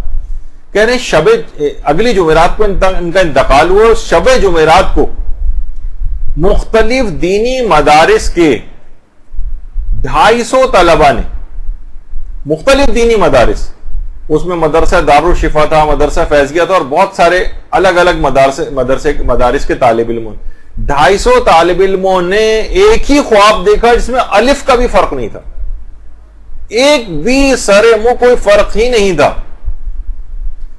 اور وہ یہ تھا کہ آیت اللہ جواد ملکی تبریزی کا جنازہ اٹھایا جا رہا ہے,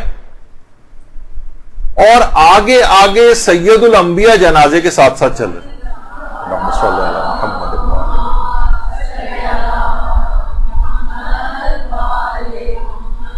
کہہ رہے کبھی ایسا نہیں ہوا تاریخ میں, بہت کم ایسا ہے کہ ایک ہی خواب کو 250 افراد دیکھیں اور ایک الف کا بھی فرق نہ ہو اس کی تفصیلات میں.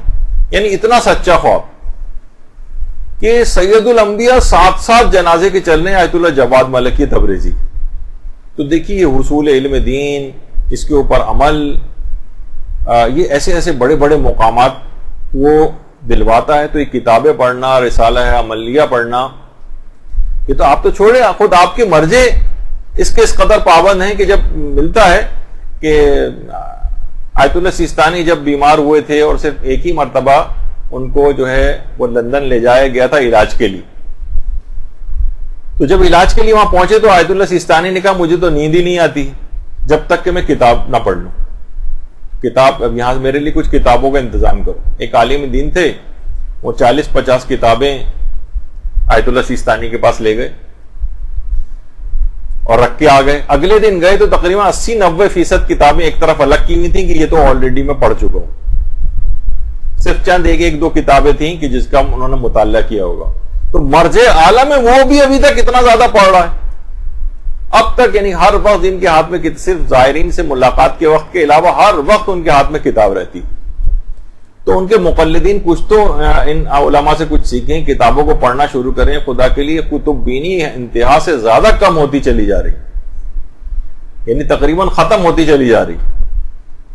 تو بہرحال دیکھیے اس رات کو بہت زیادہ ورائٹی ہے اعمال کی. آپ خود دیکھیں گی, کبھی دعائیں آپ پڑھ رہی ہوں گی, کبھی زیارت آپ پڑھ رہی ہوں گی, صدقہ بھی آج کی رات کو دینا ہے, تلاوت قرآن بھی کرنی ہے, نمازیں بھی ہیں آج کی رات, نماز جعفر تیار بھی ہے, اور ذکر, عمل, مسائل فقہ, کتنی ورائٹی اور رات کتنی چھوٹی.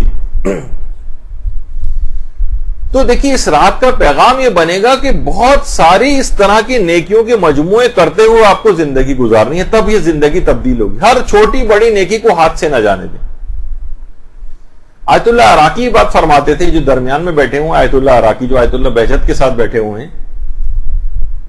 دیکھیے آیت اللہ عراقی وہ شخصیت ہیں کہ جب ان کا انتقال ہوا تھا تو آیت اللہ بہجت نے کہا تھا کہ اس زمانے اور ان حالات میں آیت اللہ عراقی کا انتقال کرنا ایسا ہی ہے جیسے ایک ہی وقت میں 50 مراجع تقلید دنیا سے چلے جائیں. آیت اللہ عراقی کی اتنی عظیم شخصیت. تو آیت اللہ عراقی یہ بات فرماتے ہیں کہ شیخ عبد الکریم حائری یہ بیان فرماتے تھے آقا مرزا ابراہیم محلاتی شیرازی کے متعلق. کیا فرماتے تھے کہ انہوں نے مکاشفے میں ایک مرتبہ امام زمانہ علیہ السلام کو دیکھا تھا.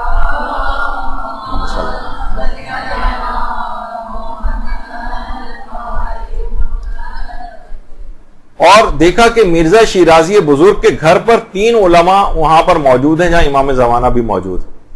ان میں ایک تو مرزا شیرازی موجود تھے, اس کے علاوہ محدث نوری موجود تھے, محدث نوری جن کی مستدرک الوسائل, اور تیسری شخصیت تھی آخوند ملا فتح علی سلطان آبادی جن کا اس سے پہلے تذکرہ ہوا. وہ کہہ رہی ہیں تینوں افراد امام زمانہ کی خدمت میں موجود تھے. میں نے مکاشفے میں دیکھا ہے جلالت اور ہیبت امام زمانہ کی اس قدر تھی کہ ان علماء سے بات نہیں ہو پا رہی تھی, اور کچھ جو تھوڑی بہت بہتر بات چیت کر رہے تھے وہ محدث نوری تھے جو امام زمانہ سے کچھ بہتر انداز میں بات چیت کر رہے تھے, ورنہ باقی افراد سے تو بات کرنا مشکل ہو رہا تھا. تو شیخ ابراہیم فرماتے ہیں, مرزا ابراہیم محلاتی, یہ جو امام زمانہ کو مکاشفے میں انہوں نے دیکھا تھا, یعنی یہ مقام ان کو کیسے ملا. تو فرماتے ہیں کہ بلکہ اس خط ان کے متعلق مشہور ہے کہ یہ چشمے برزخی رکھتے تھے, یعنی یہ دیکھ کے بتا دیتے تھے کون سا کھانا جو ہے وہ اس میں نجاست ہے, کون سا کھانا غصبی ہے, کون سا کھانا جو ہے وہ حرام مال سے لیا گیا ہے. حتیٰ کہ وہ تسبیحات موجودات کو بھی سن لیتے تھے. تسبیح موجودات یعنی درخت جو تسبیح کر رہے ہیں, جانور جو تسبیح کر رہے ہیں, ان کی آوازوں کو بھی اپنی کانوں سے سن لیا کرتے تھے. تو ان میں یہ صلاحیت پیدا کیسے ہوئی تھی؟ انہی چھوٹی چھوٹی نیکیوں کو کثرت سے انجام دینے کے نتیجے میں. وہ خود فرماتے ہیں کہ ایک دفعہ زمانے طالب علمی میں انسان مدرسے کے ہاسٹلز وغیرہ ہوتے تھے, اس زمانے میں بھی آج بھی ہوتے ہیں. تو اس زمانے میں ایک نہ ایک کوئی روم میٹ ہوتا تھا, اور روم میٹس میں کا طریقہ کار یہ ہوتا ہے کہ ایک دن تم کمرہ صاف کرو گے, ایک دن میں کمرہ صاف کروں گا, کاموں کو ڈسٹریبیوٹ کر لیں گے. تو ان کا جو روم میٹ تھا ایک سید طالب علم تھا. پیغمبر کی اس نسبت کا اس قدر احترام کرتے تھے, انہوں نے کہا کہ میں برداشت نہیں کر سکتا کہ تم کمرہ صاف کرو, میں پورے ہفتے میں ہی کمرہ صاف کروں گا. انہیں صاف کرنے ہی نہیں دیتے تھے. اس ایثار اور قربانی کے نتیجے میں کہہ رہے ہیں بس وہ میں نے کرنا شروع کیا, اس کے بعد یہ صلاحیتیں میرے اندر پیدا ہونے لگی. تو یہ صفات تو کوشش یہ کریں گے جس قدر بھی. اب دیکھا جائے تو بظاہر ایک چھوٹی سی بات لگتی ہے کہ ہاں بھائی ٹھیک ہے ان کو کام نہیں کرنے دے رہے, میں آپ کی جگہ کام کر لیتا ہوں. تو لیکن انہی چھوٹی چھوٹی نیکیوں کے نتیجے میں انسان بڑے بڑے مقامات کو حاصل کر لیتا ہے. ابھی ان کا جو تذکرہ بار بار آتا ہے آخوند ملا فتح علی سلطان آبادی کا, ان کے متعلق مشہور ہے بند خط کے اندر لکھی ہوئی باتیں بتا دیتے تھے. ان سے لوگوں نے پوچھا بھی کہ یہ مقامات کیسے حاصل کیے, تو ظاہر علماء براہ راست نہیں بتاتے, لیکن فرمایا انہوں نے کہ جب بہت اصرار کیا تو کہا کہ 3 اعمال کو انجام دو. ایک تو زیارت عاشورہ روزانہ پابندی سے پڑھو. دوسرا ایک اور ہے جو کہ ہمارے معاشرے میں اتنی زیادہ رائج نہیں ہے, وہ ہے نماز اول ماہ کا. ہر قمری مہینے کے ابتدائی جس دن ہوتی ہے اس دن ایک نماز پڑھی جاتی ہے جسے اول ماہ کی نماز کہا جاتا ہے. اس کا طریقہ مفاتی وغیرہ میں دیکھ لیجئے گا. وہ کہتے تھے کہ اس کو پابندی سے انجام دو. اور تیسرا عمل یہ کہ ہر رات جتنے بھی مومن و مومنات اس دنیا سے گئے ہوں ان کے لیے نماز وحشت روزانہ پڑھو. اگر کوئی شخص, یعنی اگر یہ اعمال بظاہر ہی دیکھا جائے تو کوئی اتنے بہت بڑے اعمال نہیں, نماز اول ماہ تو ایک مہینے میں صرف ایک مرتبہ انجام دینی, اور باقی 2 اعمال بھی اتنے مشکل نہیں.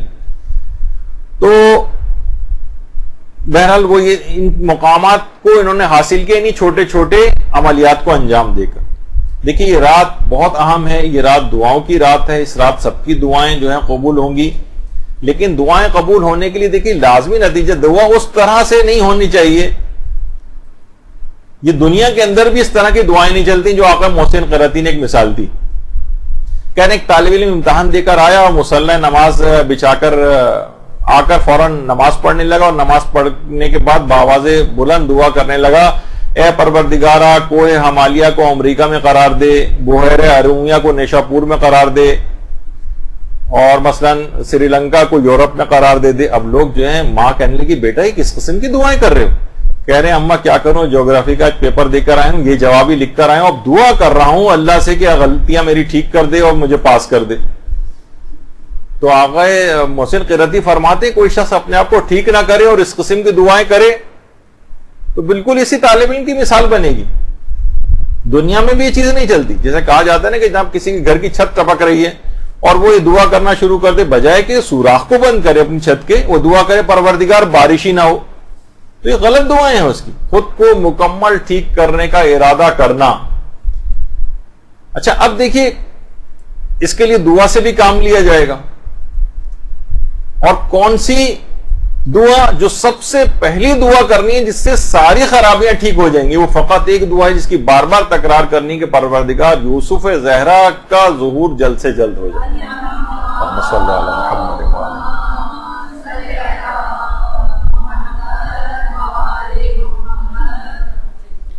یہ اگر ہو جائے تو ساری مشکلات اور پریشانیاں وہ ختم ہو جائیں گی, ساری غلطیوں کی اصلاح ہو جائے گی. اس کا تو علی الخصوص سب سے اولین دعا افطار کے وقت بھی ان امام زمانہ کے لیے رکھا کریں, اور دعائے سلامتی امام زمانہ افطار کے پہلے لقمے سے پہلے ضرور تلاوت کیا کریں. اچھا اب آیت اللہ بہجت ایک بات اور کہتے تھے. دیکھیے وہ فرماتے تھے اگر آپ کو امام زمانہ کی زیارت نصیب ہو جائے, اور انشاءاللہ نصیب ہو, وہ فرماتے تھے دیکھو ان سے ملاقات کی جب تمہیں توفیق نصیب ہو جائے تو ان کے سامنے دنیاوی معاملات لے کر نہ بیٹھ جانا. امام مجھے یہ دلوا دیں اور وہ دلوا دیں, اور شادی ہو جائے میری, اور گھر مل جائے مجھے, یا گاڑی مل جائے مجھے, یا مجھے فلاں دنیاوی سہولت حاصل ہو جائے. حقیقتاً ان چیزوں کی کوئی اہمیت نہیں. امام زمانہ سے یہ چیزیں لے کر مت بیٹھ جانا. خود فرماتے ہیں کہ میرے ایک دوست نے ایک دفعہ امام زمانہ کو دیکھا تھا, جو وہ میرا دوست مسجد کوفہ میں اعتکاف کر رہا تھا. امام نے اس سے فرمایا تھا ہر آدمی یہاں پر اپنے کام کے لیے آیا ہوا ہے, کسی کو گھر چاہیے, کسی کو اولاد چاہیے, کسی کو بیماری سے نجات چاہیے, میرے لیے کوئی نہیں آیا ہے. لہذا امام کے لیے خاص طور پر امام کے ظہور کی جو دعا ہے کہ ان کے ظہور میں پوری کائنات کا فائدہ ہے. آپ تو شخصی دعائیں کریں گے, 1 2 3 4 افراد کا فائدہ ہوگا, پوری کائنات کا فائدہ. ان کی دعاؤں کو مقدم ہمیشہ رکھیں. آج آقا علی رضا پناہیان جو کہ بن کے مشہور درس اخلاق وغیرہ آتے ہیں ایران سے, تو وہ یہ فرماتے ہیں کہ دیکھیے ہر شخص اپنی خواہشات کی تکمیل چاہتا ہے, کہ اس کی خواہشیں پوری ہو جائے، اور خواہش یہ کرنا کوئی بری بات بھی نہیں. وہ کہتے ہیں کہ بس اقدامات اس بات کے کریں کہ اپنی خواہشات کا لیول بڑھائیں. خواہشات پوری کرنے کو یا اس کے لیے دعائیں کرنے کو کوئی منع نہیں کرو، اور آج کی رات بھی آپ کو اپنی تمام دنیاوی خواہشات جتنی ہیں وہ سب مانگنی ہے، صحت بھی مانگنی ہے، سب قسم کی دعائیں بھی مانگنی ہیں، مال و دولت بھی مانگ سکتے ہیں، ہر طرح کی آپ کو کرنی ہے، لیکن خواہشات کا لیول بڑھائیے. آخرت کی خواہش، جنت کی خواہش، برزخی زندگی کے اندر بڑے مقام کو ملنے کی خواہش، ائمہ کے انصار و ایوان میں جانے کی خواہش، اس طرح کی بڑی خواہشات کی طرف جائیں نا. یہ تو بہت چھوٹی اور حقیر خواہشات ہیں، انسان اس کے اندر لگا رہتا. تو اچھا، اب کچھ افراد ایسے ہیں، امام زمانہ تو ٹاپ آف دی لسٹ آپ رکھیں دعاؤں کے سلسلے میں، لیکن اس کے بعد علماء فرماتے ہیں کچھ افراد دیکھیے ایسے بھی ہیں. آپ دیکھتی ہیں اپنے آپ کے ماحول اور معاشرے میں، رشتہ داروں میں، قرب و جوار میں کچھ افراد ہیں جو دین پر عامل نہیں. بہت مشکلات ہیں ان لوگوں کے لیے، نہ علم حاصل کرتے ہیں، اخلاق و کردار بھی خراب ہے، زیادہ گناہگار محسوس ہوتے ہیں، بات بھی کسی کی نہیں سنتے ہیں. ایسے افراد کے لیے علی الخصوص اس رات کو خصوصی دعائیں کریں. آقا سید مرتضی کشمیری یہ اذان فجر سے پہلے حرم امیر المومنین میں آ جاتے تھے، اور اس زمانے میں ایک مدرسہ مرتضوی ہوتا تھا جو خود صحن امیر المومنین کے اندر ہوتا تھا.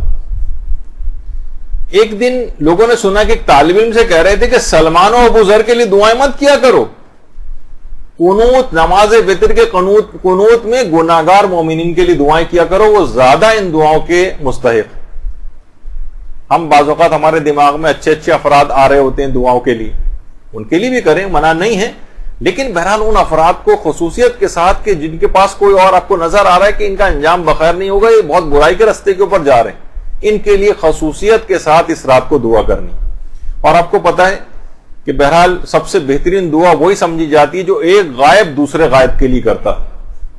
حجت الاسلام سید قاسم شجاعی کے نام سے ایک عالم گزرے ہیں، وہ فرماتے ہیں کہ ایک زمانے میں آیت اللہ کوہستانی بیمار تھے. میں ان کو جانتا بھی نہیں تھا، کبھی میں نے آمنے سامنے بھی آیت اللہ کوہستانی کو نہیں دیکھا تھا، لیکن جب میں حج کے لیے گیا تو میں نے میدان عرفات میں آیت اللہ کوہستانی کے لیے دعا کی. اور اس کے بعد پھر جب میں دوبارہ ایران آیا اور ایران میں مشہد آیا تو میں نے ایک دفعہ جب حرم میں گیا ہوا تھا تو میں نے دیکھا کہ آیت اللہ کوہستانی کو کچھ لوگ سہارا دے کے حرم کے اندر لا رہے ہیں. تو میں نے اطراف میں لوگوں سے پوچھا کہ کون ہے، تو لوگوں نے بتایا ارے یہی تو آیت اللہ کوہستانی. تو کہنے میں قریب ان کے گیا تو اچانک سے جاتے جاتے ایک دم سے رک گئے اور مجھے دیکھ کر کہا، جب بھی کبھی ملے بھی نہیں تھے ان سے، مجھے دیکھ کر کہا کہ آپ کی عرفات کی دعا ہم تک پہنچ گئی. تو ایک شخص جو دوسرے غائب مومن کے لیے دعا کرتا، غائب مومن کے لیے دعا کرتا ہے، خود سوچیے کہ اس تک ضرور اس کی دعا پہنچتی. اور آیت اللہ کوہستانی وہی ہیں کہ شاہ عبد العظیم کے روضے کے اندر ہی جن کی قبر مبارک بھی تہران. تو آیت اللہ سید احمد فہریہ زنجانی، انہوں نے بھی ایک واقعہ اسی طرح کا سنایا تھا کہ ایک دفعہ مدرسہ دارالشفا کے اندر ہم نے دیکھا کہ آیت اللہ جواد ملکی تبریزی خود تشریف لائے ایک طالب علم سے ملنے کے لیے، اور بہت ہی عزت و احترام کے ساتھ اتنا بڑا عالم ایک چھوٹے سے طالب علم سے ملنے خود مدرسے آئے. سب لوگ حیران پریشان کہ کیا ہو گیا. کہا، لوگوں نے جب پوچھا تو کہنے لگے آج سحر کے وقت مجھ پر کچھ ایسا فیض الہی جاری ہوا کہ میں سمجھ گیا کہ میرے کسی عمل کی وجہ سے نہیں.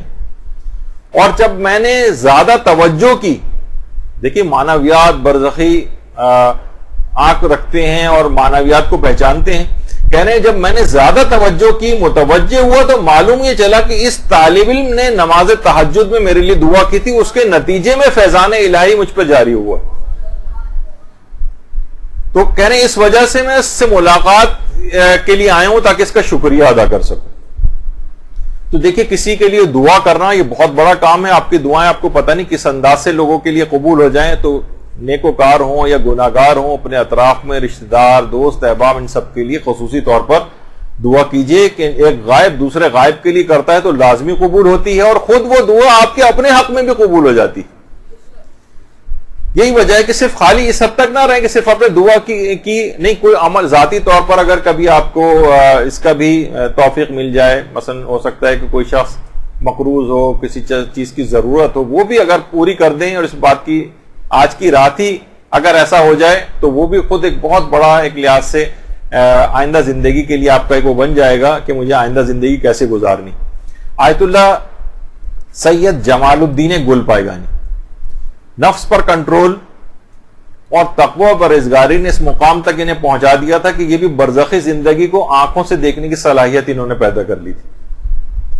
گھنٹوں وادی السلام کا جو قبرستان ہے، گھنٹوں آیت اللہ سید محمد جمال الدین گل پائگانی وہاں بیٹھے رہتے تھے، اور وہ خود فرماتے ہیں کہ میں اس قبرستان کے اندر مردوں کے نالہ و فریاد سنا کرتا تھا اور نیک لوگوں کی ارواح کو خوش ہوتے دیکھتا تھا۔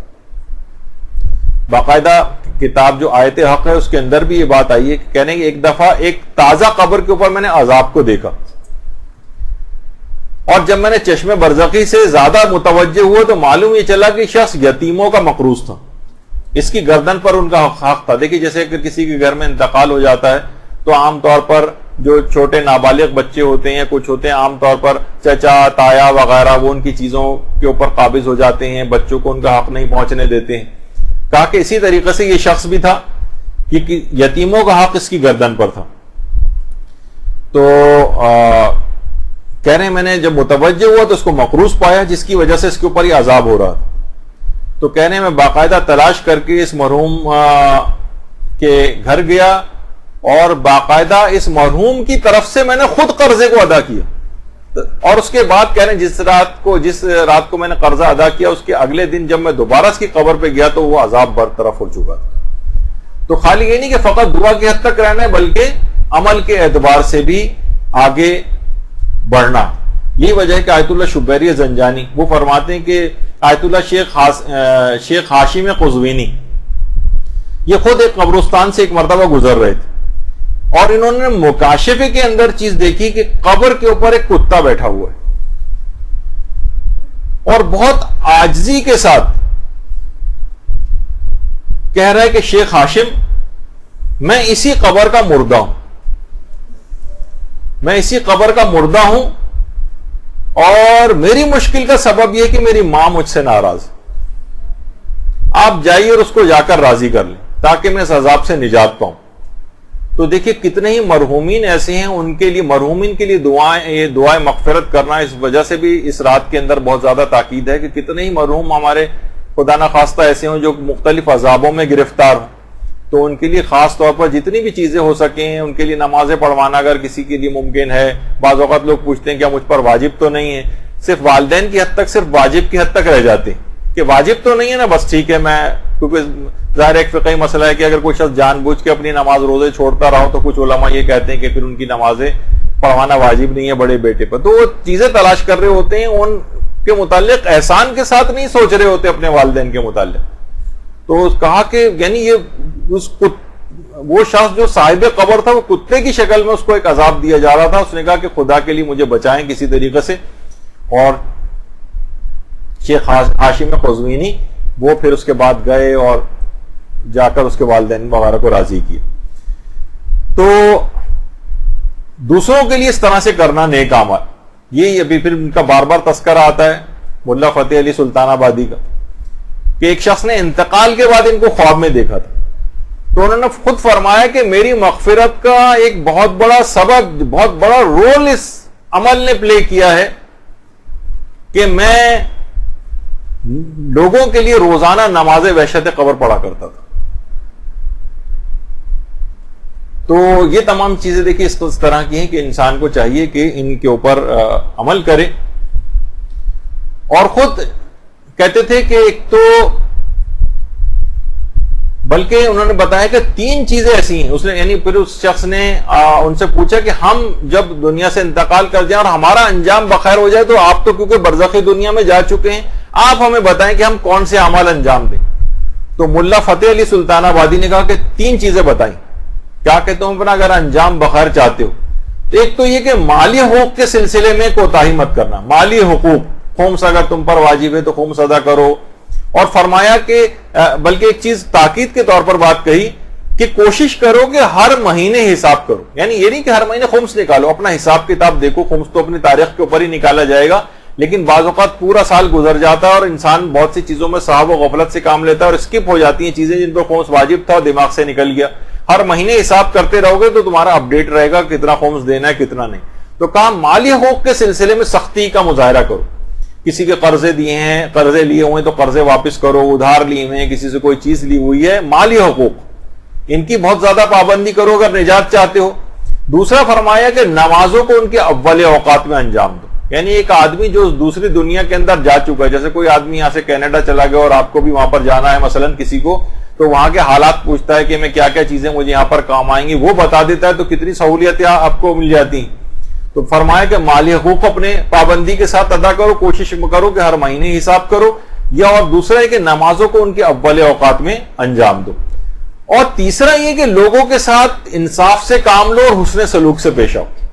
زیادتی کسی کے ساتھ نہ کرو.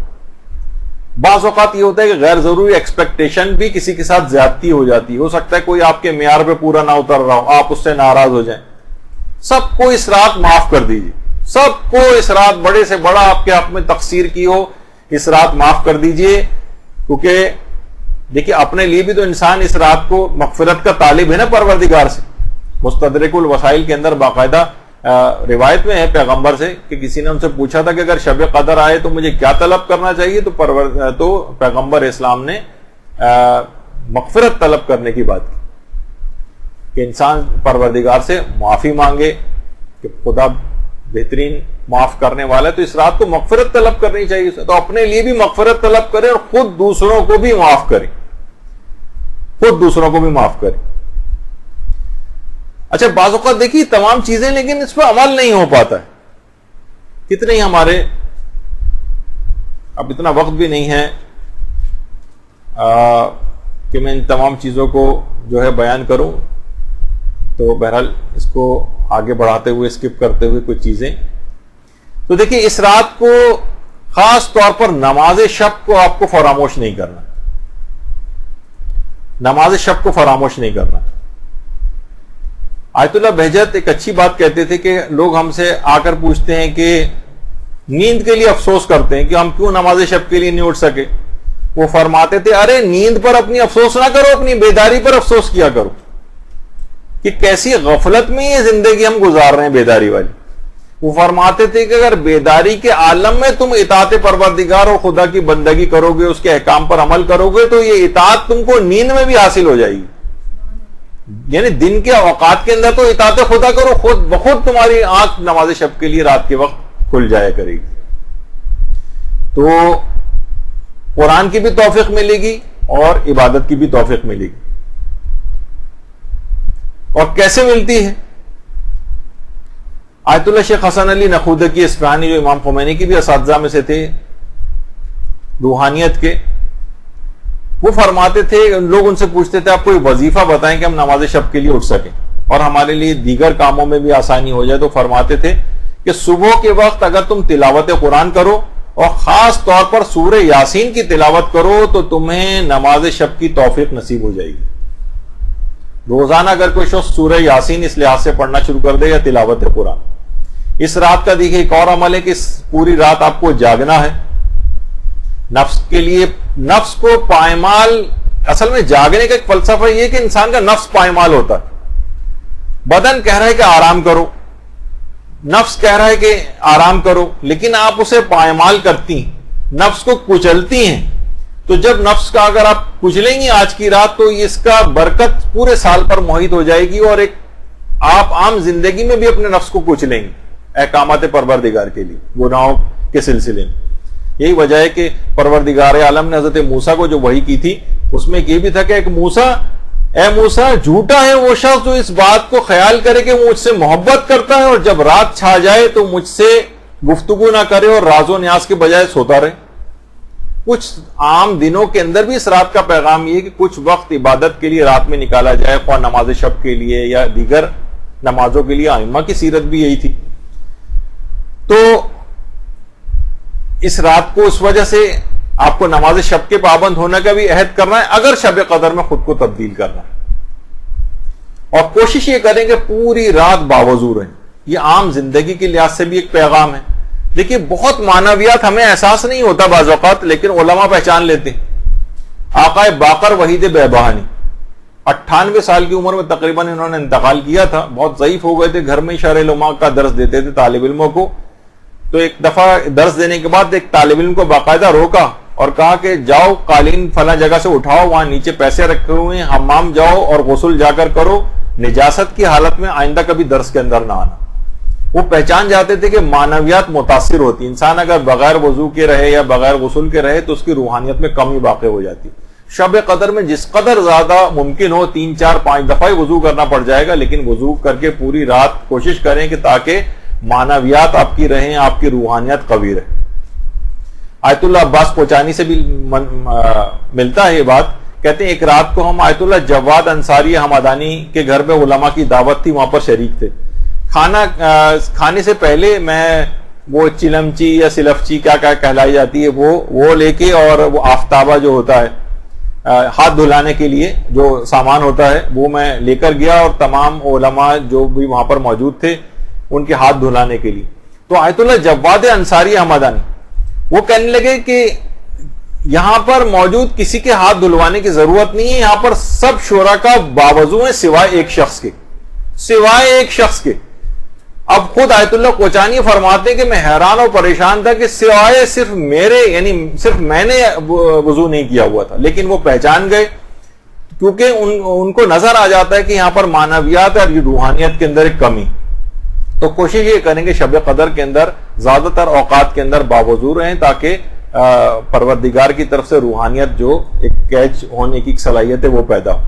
اور آخری بات اس کے اندر یہ ہے کہ دیکھیں لوگ اس رات کو بہت زیادہ بے سکونی، اکثر لوگ وظیفے پوچھ رہے ہوتے ہیں، بہت پریشانیاں آ گئی ہیں، بہت پریشانیاں ہیں، بہت مصیبتیں ہیں، کہیں رزق کی کمی کا مسئلہ ہے، کہیں گھریلو جھگڑوں کا مسئلہ ہے، کہیں شوہر و بیوی کے مسائل ہیں، پریشانیوں کے اندر گھر گویا پریشانیوں نے دیکھ لیا ہے. تو علماء اس میں نقل کرتے ہیں ایک بات کو جو اس کا نتیجہ ہے کہ آج کی رات اس کا بھی عہد کرنا. حمدان میں ایک مومن فرماتے ہیں کہ مجھے بالکل دلی سکون نصیب نہیں تھا، تو میں دل کو سکون پہنچانے کے لیے انتہائی پریشان تھا، اور میں اپنے دل کو سکون پہنچانے کے لیے مدرسہ علمیہ آخوند جو حمدان میں وہاں چلا جایا کرتا، طالب علموں کے ساتھ بیٹھتا تھا تو میرا دل بہل جاتا تھا. اب فرماتے ہیں کہ ایک دن میں بہت پریشان تھا، بیوی سے میری تو میں ہو گئی، یہاں تک کہ غصے میں میرا ہاتھ اٹھ گیا. بہرحال اسی غصے کے عالم میں گھر سے باہر نکلا، دل تو بہت پریشان تھا، سوچا کہ چلو طالب علموں کے ساتھ جا کے بیٹھتا ہوں، ذرا دل بہلے گا. راستے میں آیت اللہ جواد انصاری حمدانی کے گھر آ گیا. سوچا کہ جب یہ گزر ہی رہا ہوں تو آقا کو سلام کرتا چلتا ہوں. کہہ رہے میں اندر گیا، سلام کیا، انہوں نے سلام کا جواب دیا اور بلا فاصلہ کہا اگر اپنی بیوی پر آج ہاتھ نہ اٹھاتے تو تمہیں دلی سکون کے لیے کسی جگہ کو تلاش کرنے کی ضرورت نہیں تھی. وہ کہتے ہیں میں جب بھی 40 سال اس واقعے کو ہو چکے ہیں، جب بھی یاد کرتا ہوں آج بھی شرم سے پانی پانی ہو جاتا. تو یہ اس رات کا اس لحاظ سے پیغام ہے کہ خدارا آپس کے اختلافات اور جھگڑوں کو آج کی رات بالکل ختم کر دیں. اگر آپ سب کے بہت سنجیدگی کے ساتھ بیٹھ کر نوٹ کریں تو انتہائی چھوٹی باتیں کہ اس نے مجھے یہ کہہ دیا اور اس نے یہ کہہ دیا اور اس نے ایسا کیوں کہہ دیا اور ویسا کیوں کہہ دیا، انتہائی حقیر اور چھوٹی باتوں کے لیے آپ نے اتنے جھگڑے اور فساد کو مول لیا ہوا. تو آج کی رات اگر خود کو تبدیل کرنا ہے تو اس بات کا عہد کر لیں کہ میں کسی طرح کی اس طرح کی چھوٹی باتوں کو، آیت اللہ سیستانی کے متعلق کہا جاتا ہے کسی بھی چھوٹے ایشو کے اندر پڑتے ہی نہیں. ان کی کامیابی کی سب سے بڑی وجہ علماء قرار دیتے ہیں کسی چھوٹے ایشو کے اندر نہیں جاتے، ہمیشہ بڑی بڑی چیزوں کی طرف نگاہ رکھتے ہیں. تو کامیابیاں آپ نے دیکھا کہ انہوں نے عالمی طاقتوں کو بھی کیسے شکست دی ہے. تو ہم شیطان کو بہت آرام سے شکست دے سکتے ہیں اگر ان جھگڑوں، پھر کسی بے سکونی کے لیے کسی وظیفہ پوچھنے کی ضرورت نہیں ہوگی. بہترین آپ پہ زندگی گزرے گی. آج کی رات عہد کر لیں میں کسی سے لڑائی جھگڑا آئندہ نہیں کروں. پھر آپ دیکھیں کتنی آپ کی پرسکون زندگی گزرتی. تو اب دیکھیے آپ نے اگر ہم چھوٹی چھوٹی باتوں پر عمل کریں جو آج کی رات بیان ہوئی کہ آپ کو واقعتاً توبہ کرنی ہے، روزانہ 1 پارہ آپ کو تلاوت کرنے کا عہد کرنا ہے، توضیح المسائل کوشش کریں کہ روزانہ کم سے کم 1 صفحہ روز پڑھ کر اس پر عمل کریں، لڑائی جھگڑوں سے دوری اختیار کریں، تمام لوگوں کو معاف کر دیں، دوسرے لوگوں کے لیے آپ دعائیں کریں اور کوشش کریں کہ باوضو رہیں، معصومین سے توسل کریں۔ اس رات خاص طور پر حضرت امیر المومنین علیہ السلام سے توسل کریں۔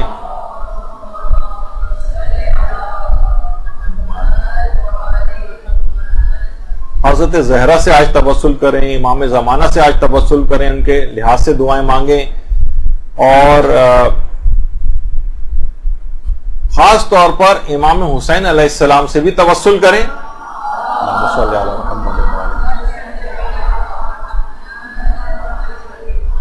آیت اللہ علی آقا قاضی فرماتے تھے کہ محال ہے کہ انسان راہ سید الشہداء سے ہٹ کر مقام توحید تک پہنچ سکے، ممکن ہی نہیں ہے۔ اور اس سے بھی آگے بڑھ کر یہ بات فرمائی کہ تمام فیوز و برکات سید الشہداء ہی کے دم سے ہیں۔ خاص طور پہ یہ جو ہم شب قدر منا رہے ہیں یہ بھی سید الشہداء کے دم سے، اگر آج اسلام باقی نہ رہتا تو کہاں یہ شب قدر بھی ہم کو نصیب ہوتی۔ اور وہ فرماتے تمام فیوز و برکات سید الشہداء کے دم سے ہیں، اور ان تمام فضیلتوں کا پیشکار حضرت قمر بنی ہاشم عباس علمدار۔